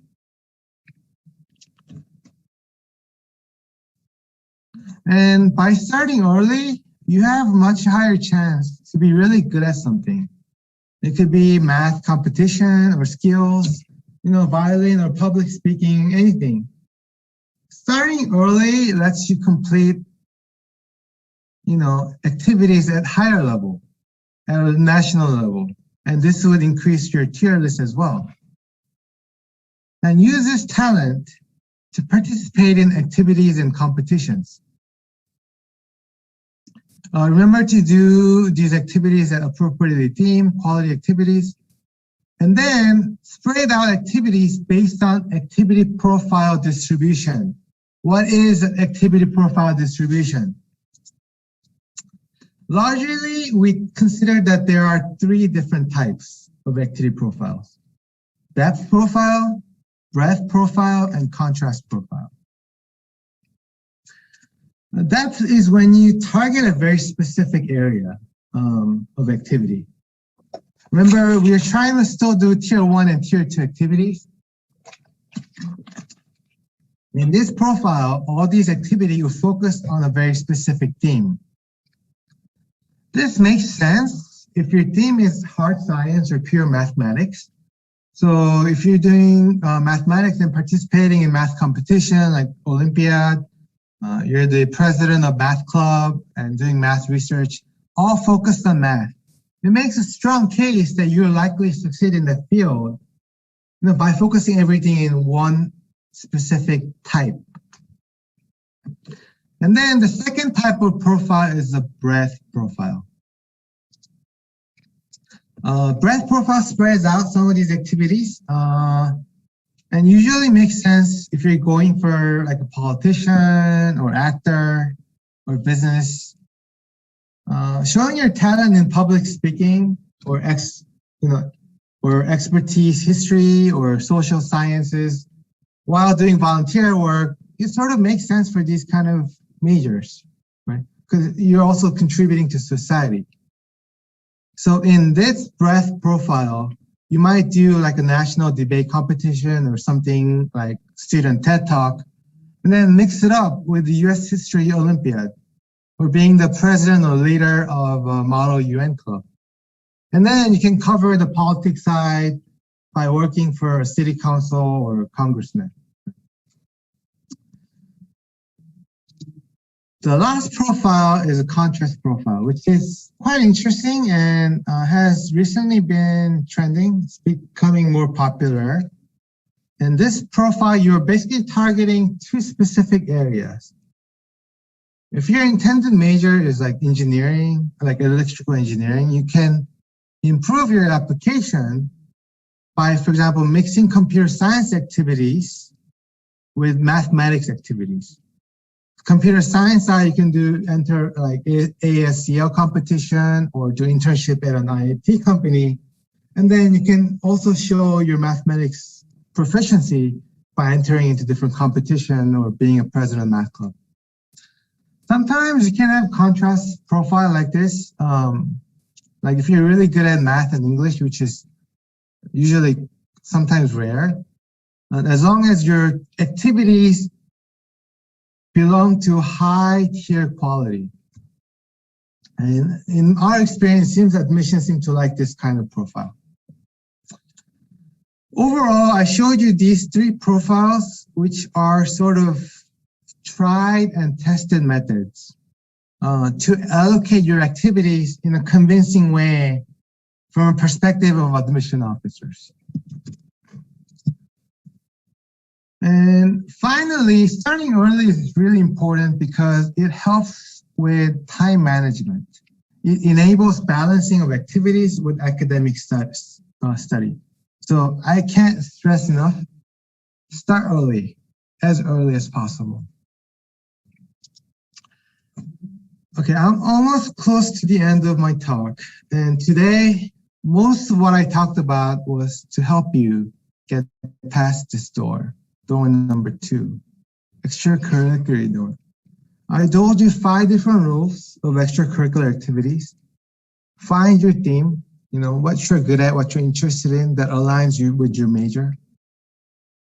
Quality activity is more important than quantity. and I gave you a list of examples of different tier lists of activities. And take the initiative to start your own clubs and opportunities that became more difficult to do because of COVID. And then, importantly, balance your academics study while doing these activities as well. GPA and SAT is so important. And crucially, start early. And to end my talk, I want to come back to this guy. In our hypothetical world, he was happy because he got acceptance letter from Harvard. But it doesn't have to be Harvard. Be it any top colleges. It could be UCs or Berkeley, Johns Hopkins, whatever. Wherever you want to go, extracurricular activities are just as important as it was for Harvard or top colleges. And I want to end this presentation with this quote by Dean of Harvard Admission. He said, "Personal qualities and character provide the foundation upon which each admission rests." 개인의 자질과 성격은 각 입학의 기초를 제공합니다. So hopefully, the 5 rules I talked about today will help you highlight your qualities and character as best as we can and shift the admission process in your favor. Thank you. And I'm ready for any questions. And if I can answer all the questions because of time, you can contact us through email or call. Thanks again, and good luck with your college applications. Awesome. Thank you so much. It was really, really great to hear. I'm pretty sure that a lot of students are really concerned about extracurricular activities, especially because of COVID, but also thinking about, well, what do I really need to do in order to get to college? And Wonjong Kim 선생님 did such an amazing job talking about the different activities that you can do and the different tier levels and the door. Getting through that second door is not always the easiest part in admissions. And so that's an awesome analogy there as well. I wanted to highlight a couple questions. Wonjong Kim 선생님, the first one is, should I focus on activities that I like, or should I focus on activities that I'm good at? Oh, that is excellent question. And it's a hard question too, right? And I'll say it depends on where in your where you are, what grade, how early you're doing this, right? So if you're younger, maybe in like 6th, 7th grade, or maybe middle school, you can do what you like, right? And then you can build up what you like and make it into what you're good at. But if you're in 10th grade and 9th grade, I would, you don't have a lot of time. So let's do what you're good at, and then, figure out these activities and you can get into and start earning these points, competition points, or, join a club, become a leader of these different activities. Awesome. Thank you so much. And we still have a little bit of time to answer questions. So feel free to continue chatting us and asking any questions that you have. And while people are still kind of chatting us questions, I do want to ask a couple of things from you as well. So a lot of students are wondering, you've kind of mentioned the tier activities, but how necessary would you say a student would have to do music or art or sports or any of these types of activities? How important is it for them to hit any of those kind of big categories? Oh yeah. So again, excellent question. I think one of the common mistakes that a lot of students make is, spend too much time doing math or sports. Mm-hmm. So yes, if you can make it into like a first chair at a regional orchestra, do it. Spend a lot of time on it, and you can do it for your enjoyment, right? You might need the band time, or you might have to join orchestra. But in terms of its effectiveness in having it in your application, from the perspective of admissions officer, having like a 3-year, junior varsity team isn't really gonna make that much of a difference. Mm. Yeah. Okay, good to know. We also have a very specific question. If I want to major in computer science, I only have 2 extracurricular activities that is related to it: an internship at a computer science related company and taking classes within computer science. Is that enough? Which tier does this fall in? So I would say joining an internship at an IT company would be considered tier 1, tier 2, especially if you have any kind of deliverables. By deliverables, meaning if you have a project that you actually completed, or a website, or that you can use as a portfolio, right? These are one of the top tier activities. Taking a class, computer science class per se, I wouldn't, not sure if I would consider that as extracurricular activity, but I don't know what grade the person who asked this question is, but there's, if you're still early in high school, there's still time, right? You can, especially for computer science, a lot of it can be done online. So, I said, take initiative, look for opportunities, and figure out what you can do. For example, I told you about like different competition, ASCL competition that you can enter through your school as well. So something like that, look into it. Awesome, great. And another question that we have from a student is, I don't have too much right now on my activity list. Do you have any recommendations on what type of activities I can start? And the student seems like they're applying to college this year. Oh, okay. So I mentioned briefly, yeah, so a lot of students going to 11th grade and 12th grade, and they're panicking, right? Oh, I need to do activities. I want to start right now, right? So I would try to find out first what your intended major is and see what activities are available locally so that you can start as soon as possible. And again, I said, take the initiative. If you're at 12th grade, the first thing I would do is ask your teacher or counselor and kind of immediately can start. Think about your school clubs as well. So yeah, something like that. Yeah, okay. Another question is, if I want to major in medicine at the end, what should I do for my extracurricular activities besides research and interning at a clinic? Oh, research. First of all, before I answer that question, research is a great activity. I would say, depending on, I know George is going to talk after me and he's going to talk about research. But if you can make that research into something that wins award or publication, that would be amazing. It would be considered tier 1. And he said he's doing an internship at a local, like a research clinic or medical clinic. Clinic. Yeah, that sounds like a really also has a potential to be high tier depending on his position in that. So if you contact our office, we can give you a list that you can start with. So depending on major, yeah. So we have a long list of things that he can do. So you might, yeah, something like that. Okay, awesome. And then another one is, would a summer program be considered an extracurricular activity, or starting a research project? Would that be considered an extracurricular activity? Oh yeah, summer program. So starting a research project for sure, right? Summer program. I don't know what you mean or what he meant by summer program. So if it's for like classes, I wouldn't think so. But summer programs like joining and volunteering in a hospital definitely would be a research activity or activity. Yeah. Awesome. And we'll just do one last question. Okay. If I want to major in biology, but I have been playing musical activities such as orchestra, club, competition, lessons, etc., I lack activities about bio. Should I still write musical activities in my application, even if I'm going to major in bio?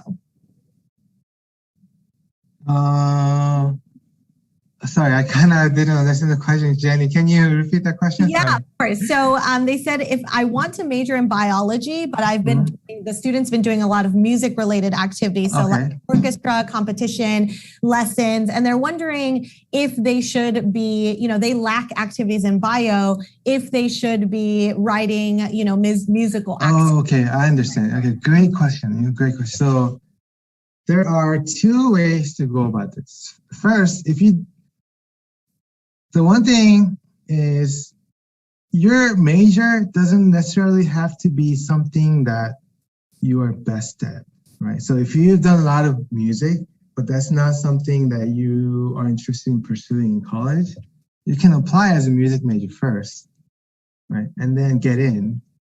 And once you get in, you can, change your major. Right? So I would focus on depending on where you are at in sort of your application process. But I would focus on what you've been doing good at. So if you have a word in music or if you have a lot of orchestra experience, I would put that as your intended major in application and then try to navigate it after you get in.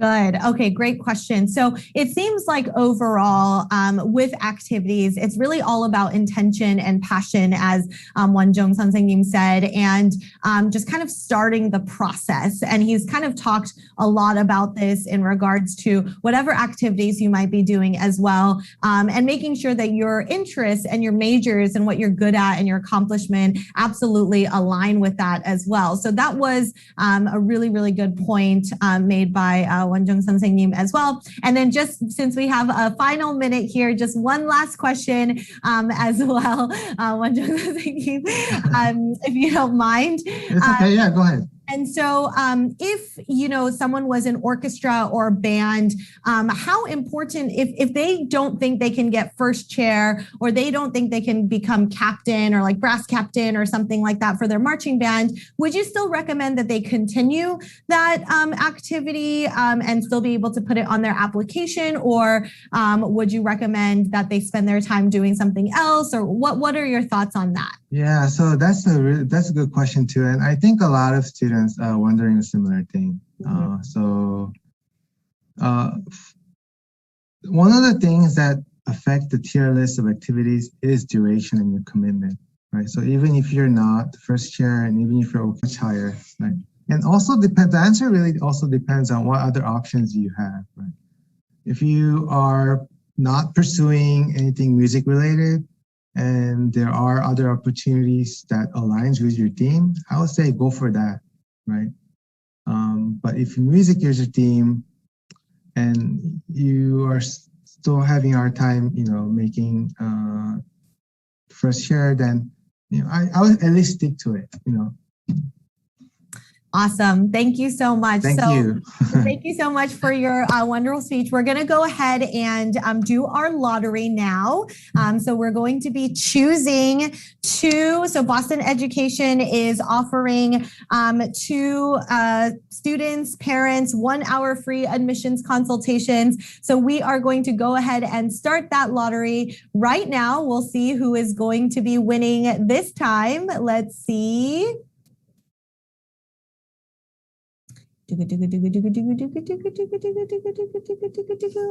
Oh my gosh. Are you guys nervous? I'm nervous. Who's going to win? All right, you 2131, you last four digits of your phone number 2131, you won a 1 hour free meeting with Boston Education. Congratulations. We'll be contacting you so that you can redeem your prize. You 2131, congratulations once again. We'll choose one more student and parent. Let's see.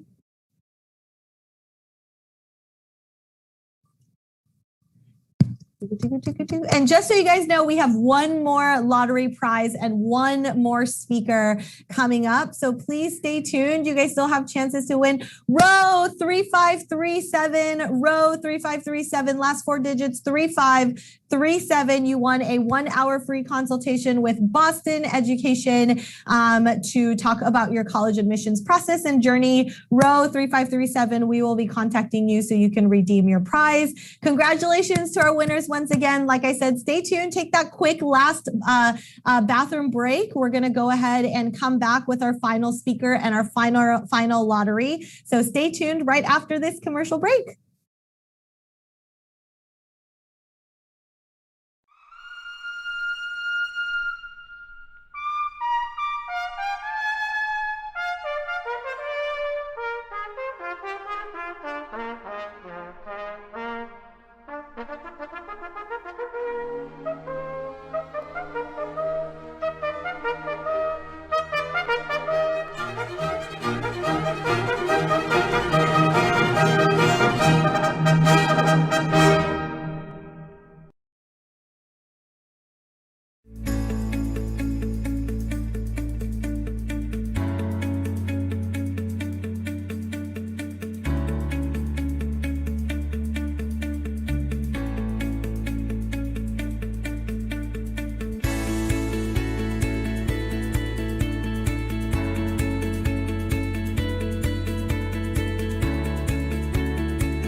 All right, everybody, welcome back.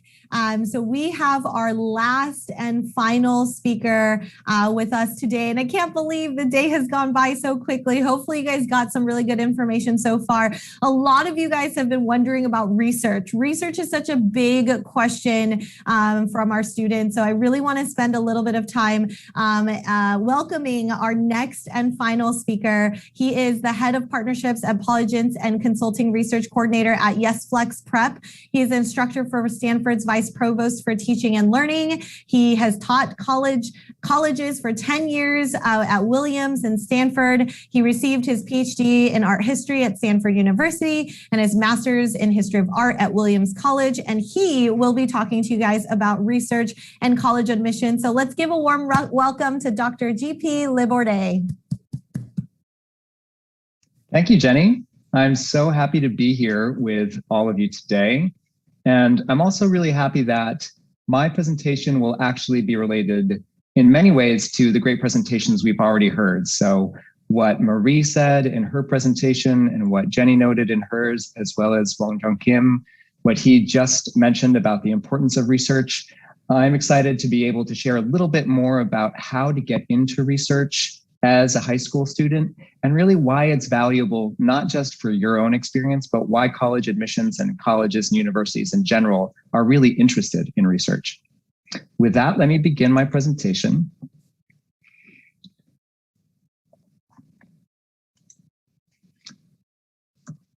So the presentation will go a little something like this. I'll share with you my own research background.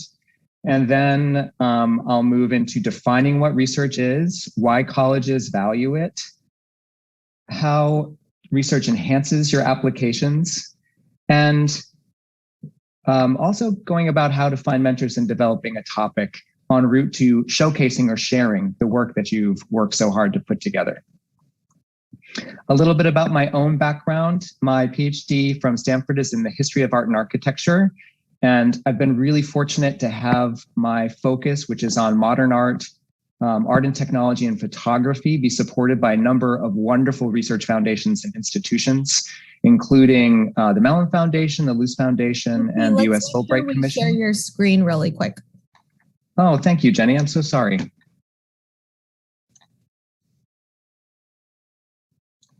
Here we are. I'll go back to my first slide for you. Sorry, all. This is the overview that I just alluded to. And here is, as I was just mentioning, a bit of my own research background.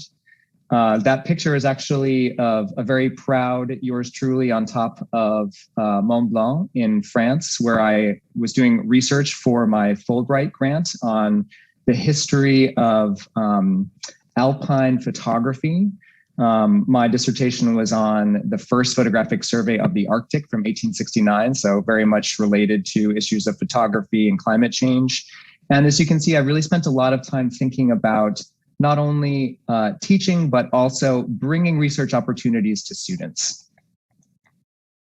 At Stanford, after I finished my PhD, I actually managed an undergrad research program at the Center for Spatial and Textual Analysis. This was bringing students both from computer science and from humanities disciplines together to work on long-term faculty research projects.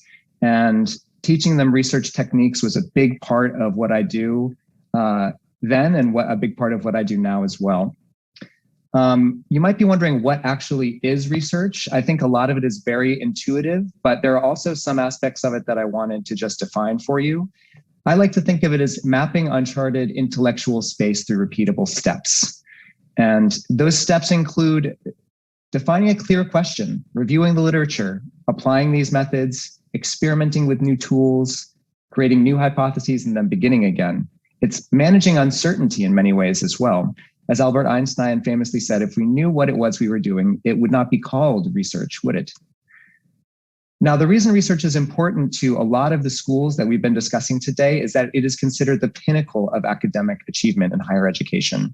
Many of the schools that were mentioned, including Stanford and Harvard and MIT, these are R1, which is to say the highest level of research conducted at these institutions. It's usually a collaboration between professors and students and is a primary factor in university rankings and grants.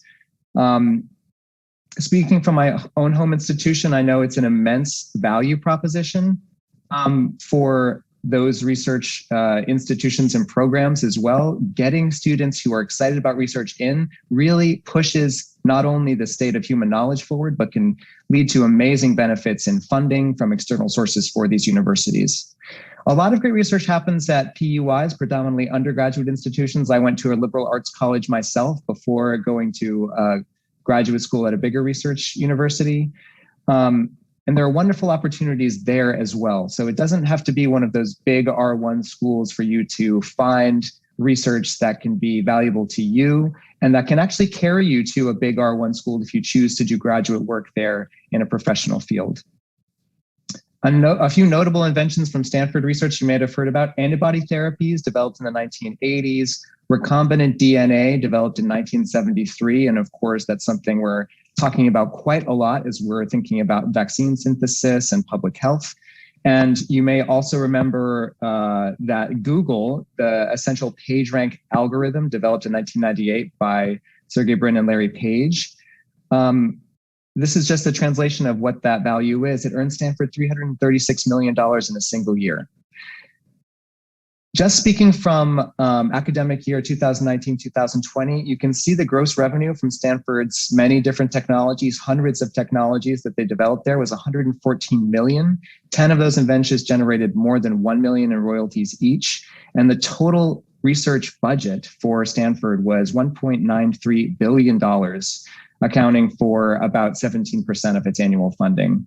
So this is all to say that every little person who contributes to these big research efforts, whether it's in computer science or bioengineering, or even in things like public health policy, these are all crucially important to pushing the university forward and by extension to improving society. This is why great schools want great researchers. And something that you may be interested to learn is that there are many schools that are seeing a reduction in applicants to their university research programs.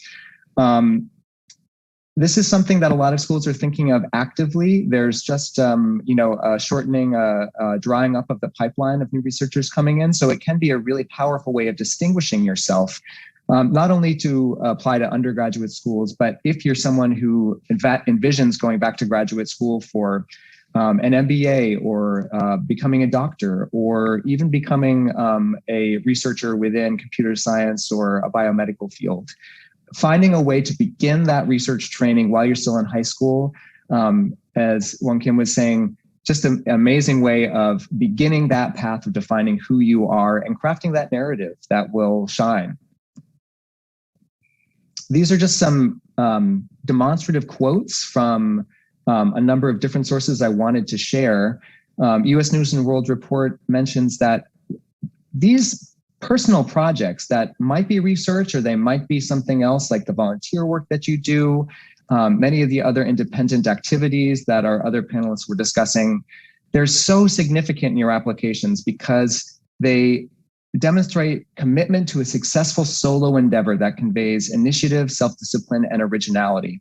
There are all of these different aspects of you and the person that you are aspiring to be that come through in those projects that you share. So crafting them in a very intentional way is very important.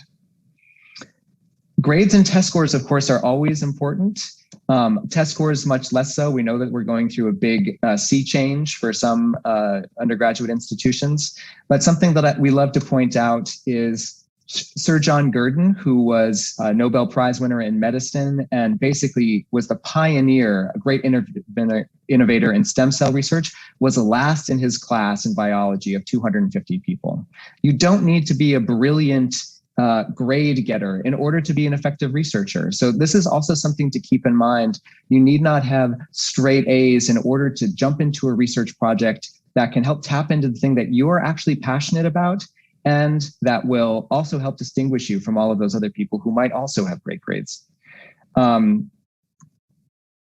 This seismic shift in admissions that many of the other panelists alluded to as well is still playing out, but suffice to say that because many schools are not requiring test scores anymore, your grades and your extracurriculars count increasingly to defining who you are and sharing the value that you would bring to the undergraduate community that you want to be a part of. Admissions officers are very often thinking about piecing together a class with people with very different backgrounds and different strengths so that they can create a really unique community at their school.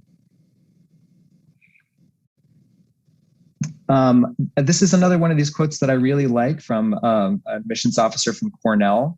So all of these high achieving students, people with great grades, academically stellar with good test scores, but many of them lacked on their application a tangible indicator of their passion, some project, experiment, portfolio, or endeavor in which they spent substantial time learning, tinkering, or creating. And I really like this idea of combining these ideas of passion and tinkering and creating. The word actually that I want to pull out, though, is portfolio. Many students may have noticed that on the application portals for some great schools, including MIT, there are upload supplements for something called creative portfolios or research portfolios. MIT instituted this in 2013 as a way of helping students to share a little bit more about that amazing rocket that they built, or to describe the play that they wrote and directed themselves. Very often those can appear on an application, but they might not actually be entirely clear for the student or for the admissions readers, because maybe those admission readers are not rocket scientists themselves. And so they need to understand a little bit more of the process that went into it. They also love to see the sorts of challenges that you meet and overcome when you're going through this process of tinkering and creating. So portfolios come from the art world. My background is in the history of art and architecture, so it's a very familiar term for me. But I wanted to share a little bit more about how a portfolio can help you tell a story and how it can fit into those, the importance of fitting them into those essays that really tell an admissions reader who you are and what your path, what your intellectual journey has been like and what you hope it to continue to be. So this includes, these are just 8 traits of a strong portfolio. It needs to be self-reflective, driven by you, the student. You have to carefully select the things you want to share, so you're not pushing everything you've ever done into the same slide deck or 2-minute video. You're really carefully selecting things that show development. And that's goes to this point of evolving with students, consistent goals, illustrating growth. I think that's something that is really powerful to show. I thought this thing about this aspect of life before I began this project, and now I see it in a different light because I've made these discoveries.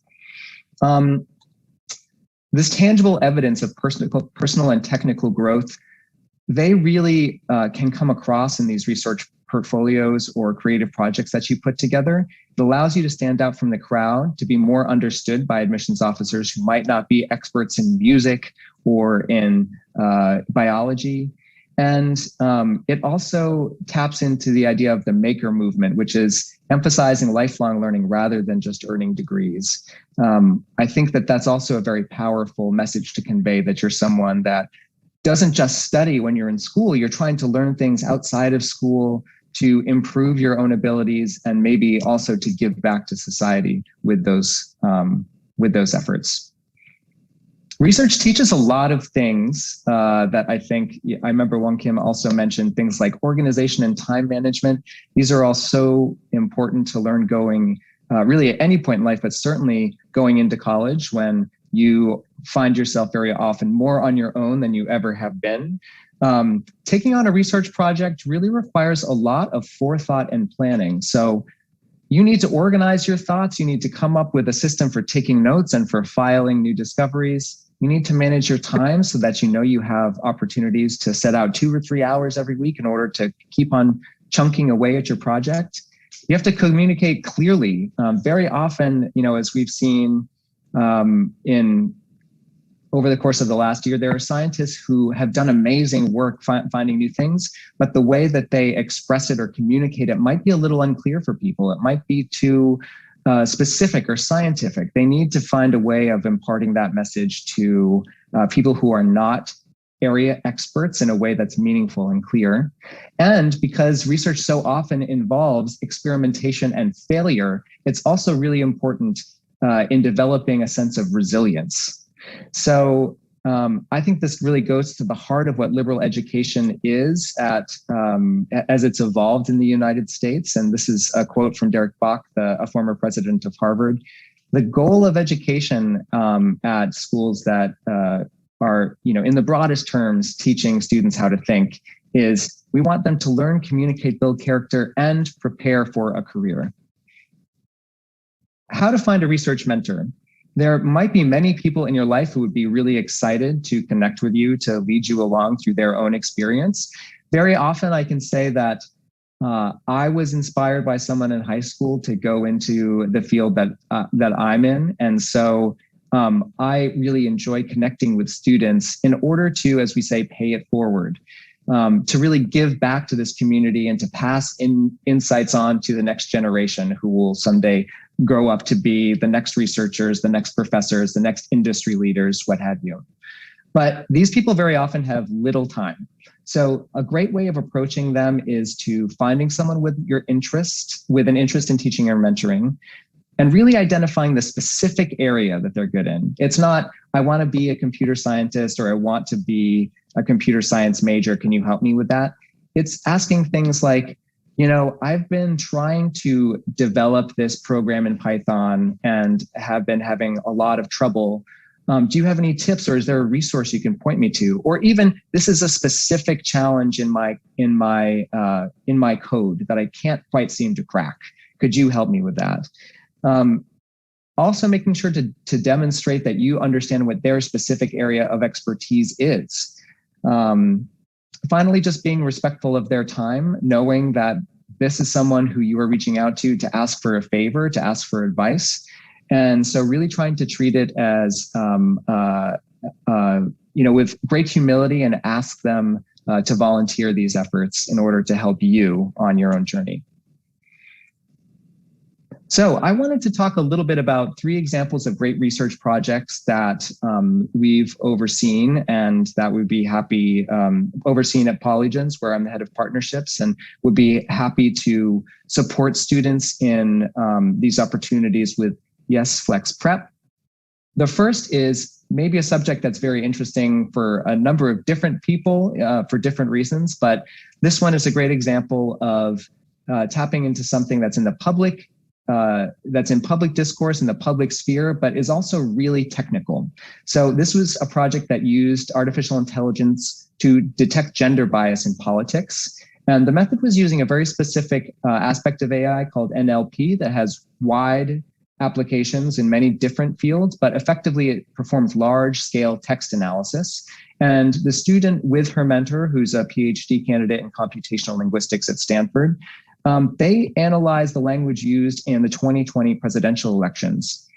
And the outcome was that they discovered a number of biases in the use of different words and adjectives and the connotations associated with them, like power, agency, and sentiment. And impressively, this abstract was accepted to a workshop at a prestigious conference of the Association for Computational Linguistics. Another great project, if you're someone that's interested in in the medical field broadly or in medical research. This was a computational analysis of cancer cells, specifically something I wasn't familiar with, but ribosome stalling trends and how that affects cancer translation. So basically the student was trying to understand what different types of mRNA sequencing lead to different sort of rates of the proliferation of cancer. And the outcome identified an important relationship really between redistribution and propensity for ribosomes to stall. This is obviously very complex, but it was overseen by this postdoc in computational biology at Princeton. And the article won acceptance into a peer-reviewed journal, the Journal of Emerging Investigators, which is one of the premier peer-reviewed secondary student journals in the world. Another great project also within the medical field that I love, because it's not just a research paper, but it is showing the different channels that research might be communicated in. So it's a podcast series on neurological disorders. For this, the student worked with Deborah, who is a doctor at Duke. And basically, it was a state of the field research project. So, which is to say, there's original research and then there are literature reviews. So this was going through a lot of different papers, understanding the methodologies, understanding trends within neurological diseases like dementia and amnesia.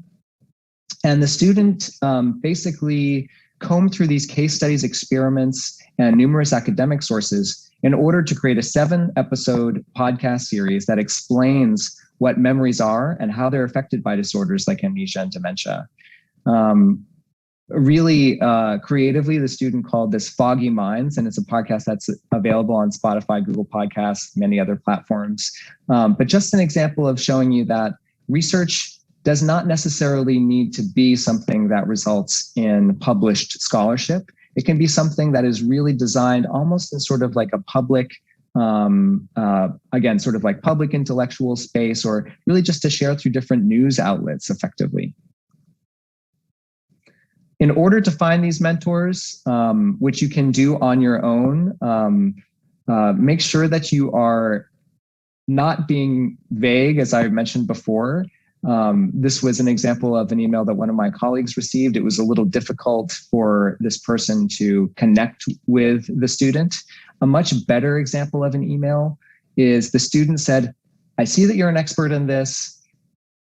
This is my problem. I'm really stuck right here. And so I'm wondering if you can help me." That shows that the student has really taken on a lot of their own efforts, and that they've already been able to jump in and make good progress on their own terms. That's something that's going to be really important when you decide to share your research on your college admissions applications.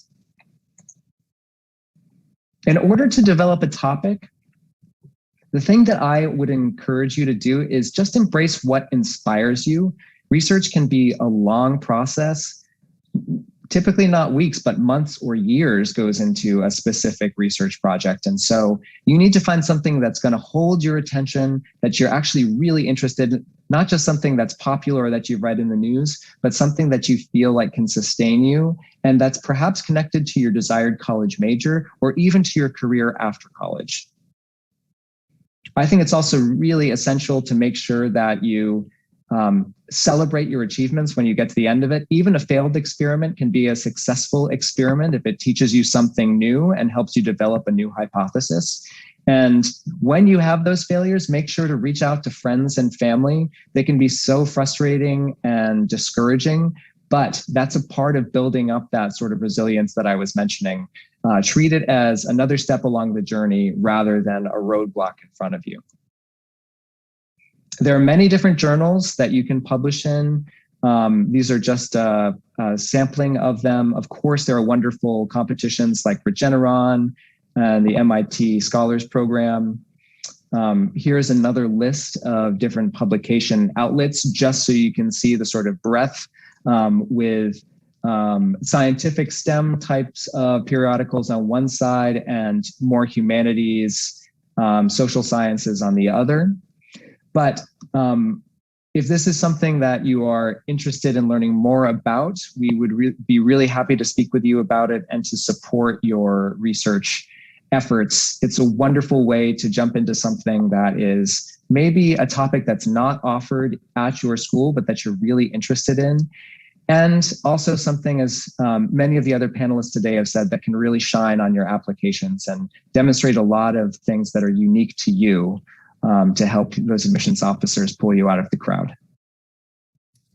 Awesome. Thank you so much, GP. That's so informative. Like I said, I know a lot of students are looking for research opportunities, and we did get a lot of questions here today. So I just want to spend a little bit of time asking a couple.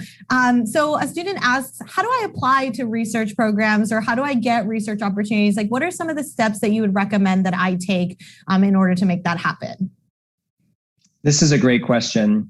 You know, I think a great way to do it, and it can be very intimidating, you can just send cold emails to professors and graduate students in the areas that you think are the areas that you want to develop expertise in. Very often, those people will not respond, and that can be really frustrating, but just take it in stride and keep on trying, because sooner or later, I'm sure you will break through. Another word of advice on that, make sure that you've spent some time developing things. Don't reach out to someone who's at an advanced biology lab until you've done something like taken AP biology. You really want to have a firm groundwork so that if you are accepted, you can hit the ground running and feel like you're actually gaining experience rather than learning everything from the get-go when you arrive. The other opportunity, Jenny, and this is something that we are delighted to work with students on at Polygence and YesFlex Prep, is helping you find mentors through application. So you can apply to work with us. And essentially the way the process works is you have to describe the thing that you are passionate about first and let us know what work you've done to sort of develop a little bit of familiarity with the area. So if you want to do a computer science project, you need to tell us what kind of programming languages you already know and the area that you want to go afterwards. And then we actually will connect you with a mentor who is an expert in that area so that you have the support you need to develop your own project. Super cool. So that it looks like they GP gave a lot of different options here for you guys who are looking for research opportunities. But as GP said, you have to come with something and you have to come with some sort of experience, and then they'll help you develop that even a little bit further. So make sure that you come with some level of passion. Don't say you want to research in geology but have no experience in rock science. So that's definitely a good point. Another quick question here is, what's the difference between research programs and internships? This is a great question. Yes. Sometimes you might even see a combination of those two words, research internships. But by and large, I would say internships are more focused on industry experiences. So that might be something like working at a company where you are, helping develop a marketing plan, or working with a politician as an intern to learn the sort of ins and outs of local politics and how laws get made. Doing research might be a part of that as well. But by and large, research is more focused on, it's more focused on a specific area, and it's really trying to develop new knowledge. That might be a way of thinking of it. So instead of contributing to a business or to a school or a local government, it's really trying to think about committing and helping to expand a specific field of inquiry, whether that be biology or computer science or French literature. That's a great point. And just going back to the cold calling and emailing professors, would you recommend students to start locally and email professors within their area, or would you recommend that it's okay? Can they research with a professor that's out of state, that's not in the same kind of location as them? This is another really good question. And I know it's been a real challenge this last year because even some local students who, students in New York who wish to work with professors or graduate students at Columbia, given COVID restrictions, it actually can be impossible to get your foot in the door at a lab in order to do wet experiments.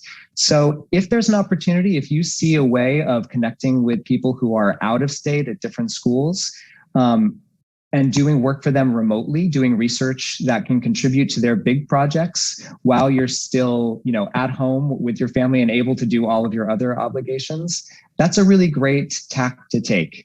And I will say too that the research opportunities at Polygence through YesFlex Prep are entirely remote. And so students can add them either to their busy summer activities or to pace them out a little bit more slowly during the academic year while they're taking classes. So there are, of course, no substitutes for getting your hands dirty in a lab and doing that kind of experimentation or pulling books from library shelves and discovering new things. But there's lots of convenience and other great opportunities for doing things remotely. So I definitely encourage students to explore that too. Awesome. That's fantastic. And we have a very specific question from a student who asks, my father is a researcher and he does research on his own. Would it be okay if I researched under my father, or would I have to kind of do research elsewhere? That is a great question. And I think that student is so fortunate to have someone who can model and mentor them, who they already have this wonderful family relationship with. In this sense, I might defer to someone who has, the breadth of experience that you or Marie do in admissions. If a student is doing something that's really interesting and unique with their parent, then absolutely, that sounds amazing to me. I can imagine, though, that an admissions officer might like to see the student branch out, make new connections, show that sort of courage and outgoing quality that they'll need when they get to school and their parent won't be there to help them with the research. So do everything you can with your father, and then maybe reach out to someone who your father knows or who's in a similar field and continue to develop that expertise on your own 2 feet. I think that's literally the perfect answer as well, just because students need that kind of experience. And I'm sure college admissions will want to see that as well. And then another very specific question. So if I want to do research, but I have no idea where to start, right? If I kind of like this, I kind of like that, maybe I don't know what type of experiences I need. What would be the very first foundational levels of like starting point for a student who is going from scratch, has no idea what to do and how to start with research and what to even research on? What would your advice be for them? Yes.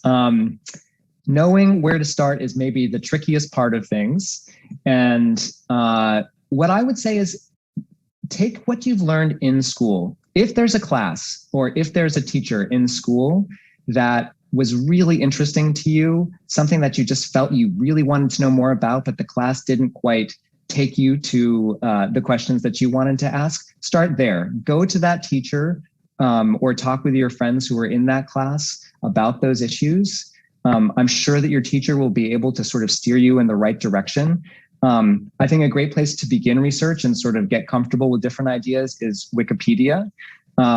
It's not to say that you should take what's written on Wikipedia as true, but if you start to look down at the bottom, which is what all researchers do, at the citation index, then you can start to click through to say, oh, this was an article that was published by a reputable newspaper or journal. Oh, this was a report that this industry consulting group put together that shows actual data that they assembled. Start to get a firmer grasp of not just the ideas, but the people or the institutions, the books, the articles that make up the backbone of those ideas. And that's what research really is in terms of understanding what the state of the field is. So once you start to do that, then maybe you'll stumble across a journal. Great journals are all over the place that you can access online, things like Nature or Science. I'm trying to think of a good one within the humanities, like the LA Review of Books, this sort of thing. If you look at these places and you see people who are actually academics, who are doing rigorous types of research studies, then you'll start to understand the field. And then hopefully you'll be able to say, it doesn't have to be a lifelong commitment, especially because you're in high school, but you have to say, this is the specific question that I want to answer. Why did this person do this? Or why did this thing evolve this way? And just go from there. Make that question specific and let that guide you. I love that. And just kind of following up on that. So is research something that you feel like students can kind of do on their own?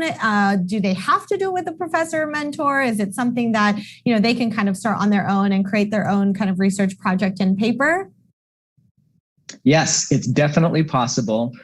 Jenny, I took a lot of music classes growing up and I sang a cappella at Williams College. It was a great experience for me, but I was never going to be, a virtuoso musician or a prodigy. I played the trombone and sometimes people wanted to listen to it, but most of the time they didn't, But I needed a teacher. I could not have taught myself trombone from the beginning without a music teacher to sort of guide me along the way, to help me do the proper scales, to understand different compositions and rhythm.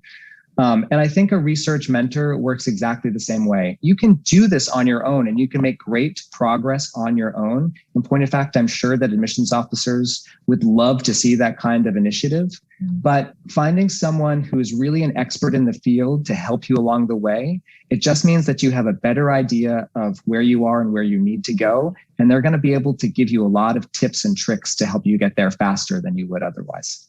Yeah, I think that's a really good point. You know, you just won't know unless you are given the resources, and resources are almost one of the most important things in research, is to have someone who's going to give you those resources and help you and make sure that you're going in the right direction. So I can see how that's really important. So if you don't mind, GP, if you can just give us a quick summary of what your organization does for students out there who really want to look for research opportunities, just for those who might have missed it, if they especially want to maybe reach out to you, if you can just kind of let them know what you guys do to help students with research opportunities, that would be awesome. Yes, well, I'm so happy to be here as part of the program with YesFlex Prep, where I'm the consulting research coordinator. And I work as the head of partnerships at Polygence, and we've partnered with YesFlex Prep to offer these research mentorships to students. Effectively, the way it works is the student will apply with a specific goal, a specific research question, like, I want to learn more about CRISPR technologies, or I'm really interested in the birth of Keynesian economics and market capitalism, that sort of thing. And basically, we will interview the student and then try to find a mentor who's an advanced degree, PhD, MD candidate, or a professor, or even an industry expert, to work with the student to develop an original question, to show them how to build out a research plan, to help them project manage that so they're making progress towards their goals over the course of 3 to 6 months, and ultimately to share their work with the public, whether that be through submitting and publishing in a peer-reviewed secondary academic journal, or creating a podcast that lots of people will be able to hear and learn from. Or one great example or let me give you 2 great examples, because I just love both of them. We had one student who was interested in robotics, and he decided to work with a mentor who was a Master's of Science candidate in robotics at University of Michigan, to build a robot that would shovel snow for him, because he didn't want to shovel snow for himself anymore. So that's just a great example of bringing something that's a great narrative, but also has a lot of technical savvy behind it.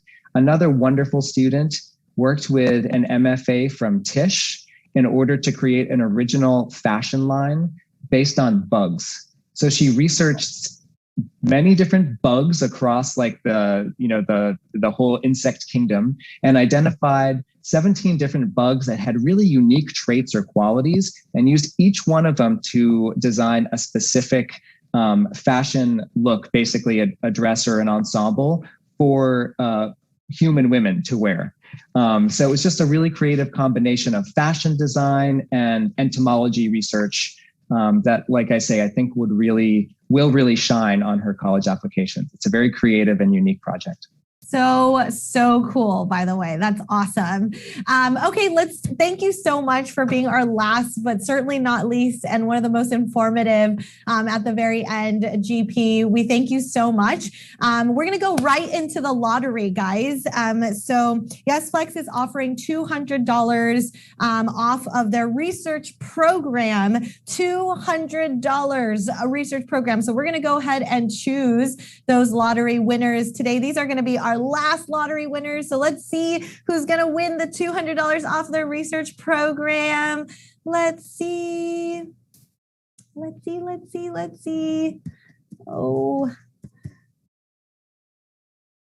Kim 0838, Kim 0838. So if your last name's Kim, your last 4 digits is 0838.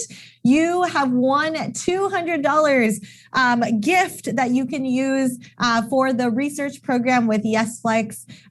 So congratulations to Kim 0838, last 4 digits. Let's pick one more. All right, our final winner of Korea Times College Expo. Let's see. Who is going to win? Who is going to win? Yun0609. Yun0609. So if your last name is Yun, last four digits of your phone number is 0609. You have also won a $200 gift for Yes Flex to use for research program. Yun0609. Congratulations. And thank you to all of our speakers and sponsors for making this year's Korea Times College Expo happen. Our main sponsors, Bank of Hope, Nongshim, and Admission Masters for their sponsorships. I'd also like to thank Ivorywood, AGM Institute, Boston Education, Yes Flex Prep, 이경희 변호사, Pava World, and Hwarang 청소년 재단. And thank you to all of you guys who have been here with us today. I hope today was really helpful in receiving information about college admissions and financial aid. And this concludes the 12th Korea Times College Expo. Thank you all so much for joining us and have a wonderful rest of your weekend. Bye, everyone.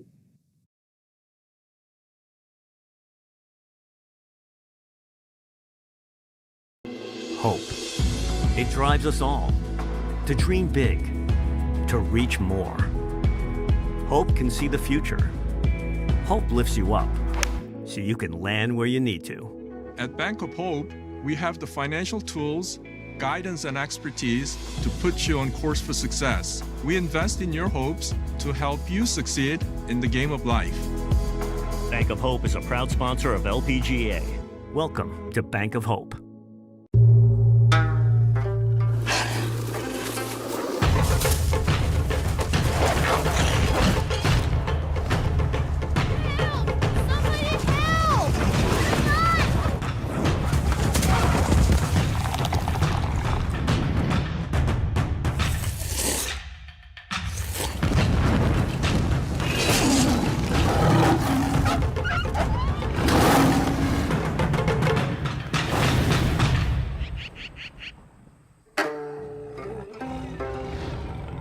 Just act on your spicy instinct.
KTV 뉴스 속보입니다.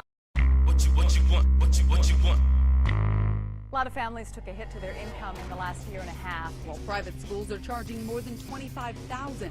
Some people might even have to stop going to school because I mean it's rough now. So I mean that's gonna mean more loans for more students to take out just to stay in school.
전문적인 리서치와 차별화된 접근 방법, 이경희 이민법 변호사, 투자이민의 EB5의 풍부한 경험의 이경희 변호사와 체계화된 멘토 시스템으로 철저히 교육받은 직원들이 여러분의 이민법 케이스를 도와드립니다. 이경희 변호사 사무실은 한 번 맡은 케이스는 끝까지 책임집니다. 항상 세밀하고 정확한 일처리로 고객분을 성심껏 도와드리겠습니다. 저희 사무실을 믿고 맡겨주시면 여러분의 케이스를 성공으로 이끌겠습니다. 투자이민 전문 이경희 이민법 변호사.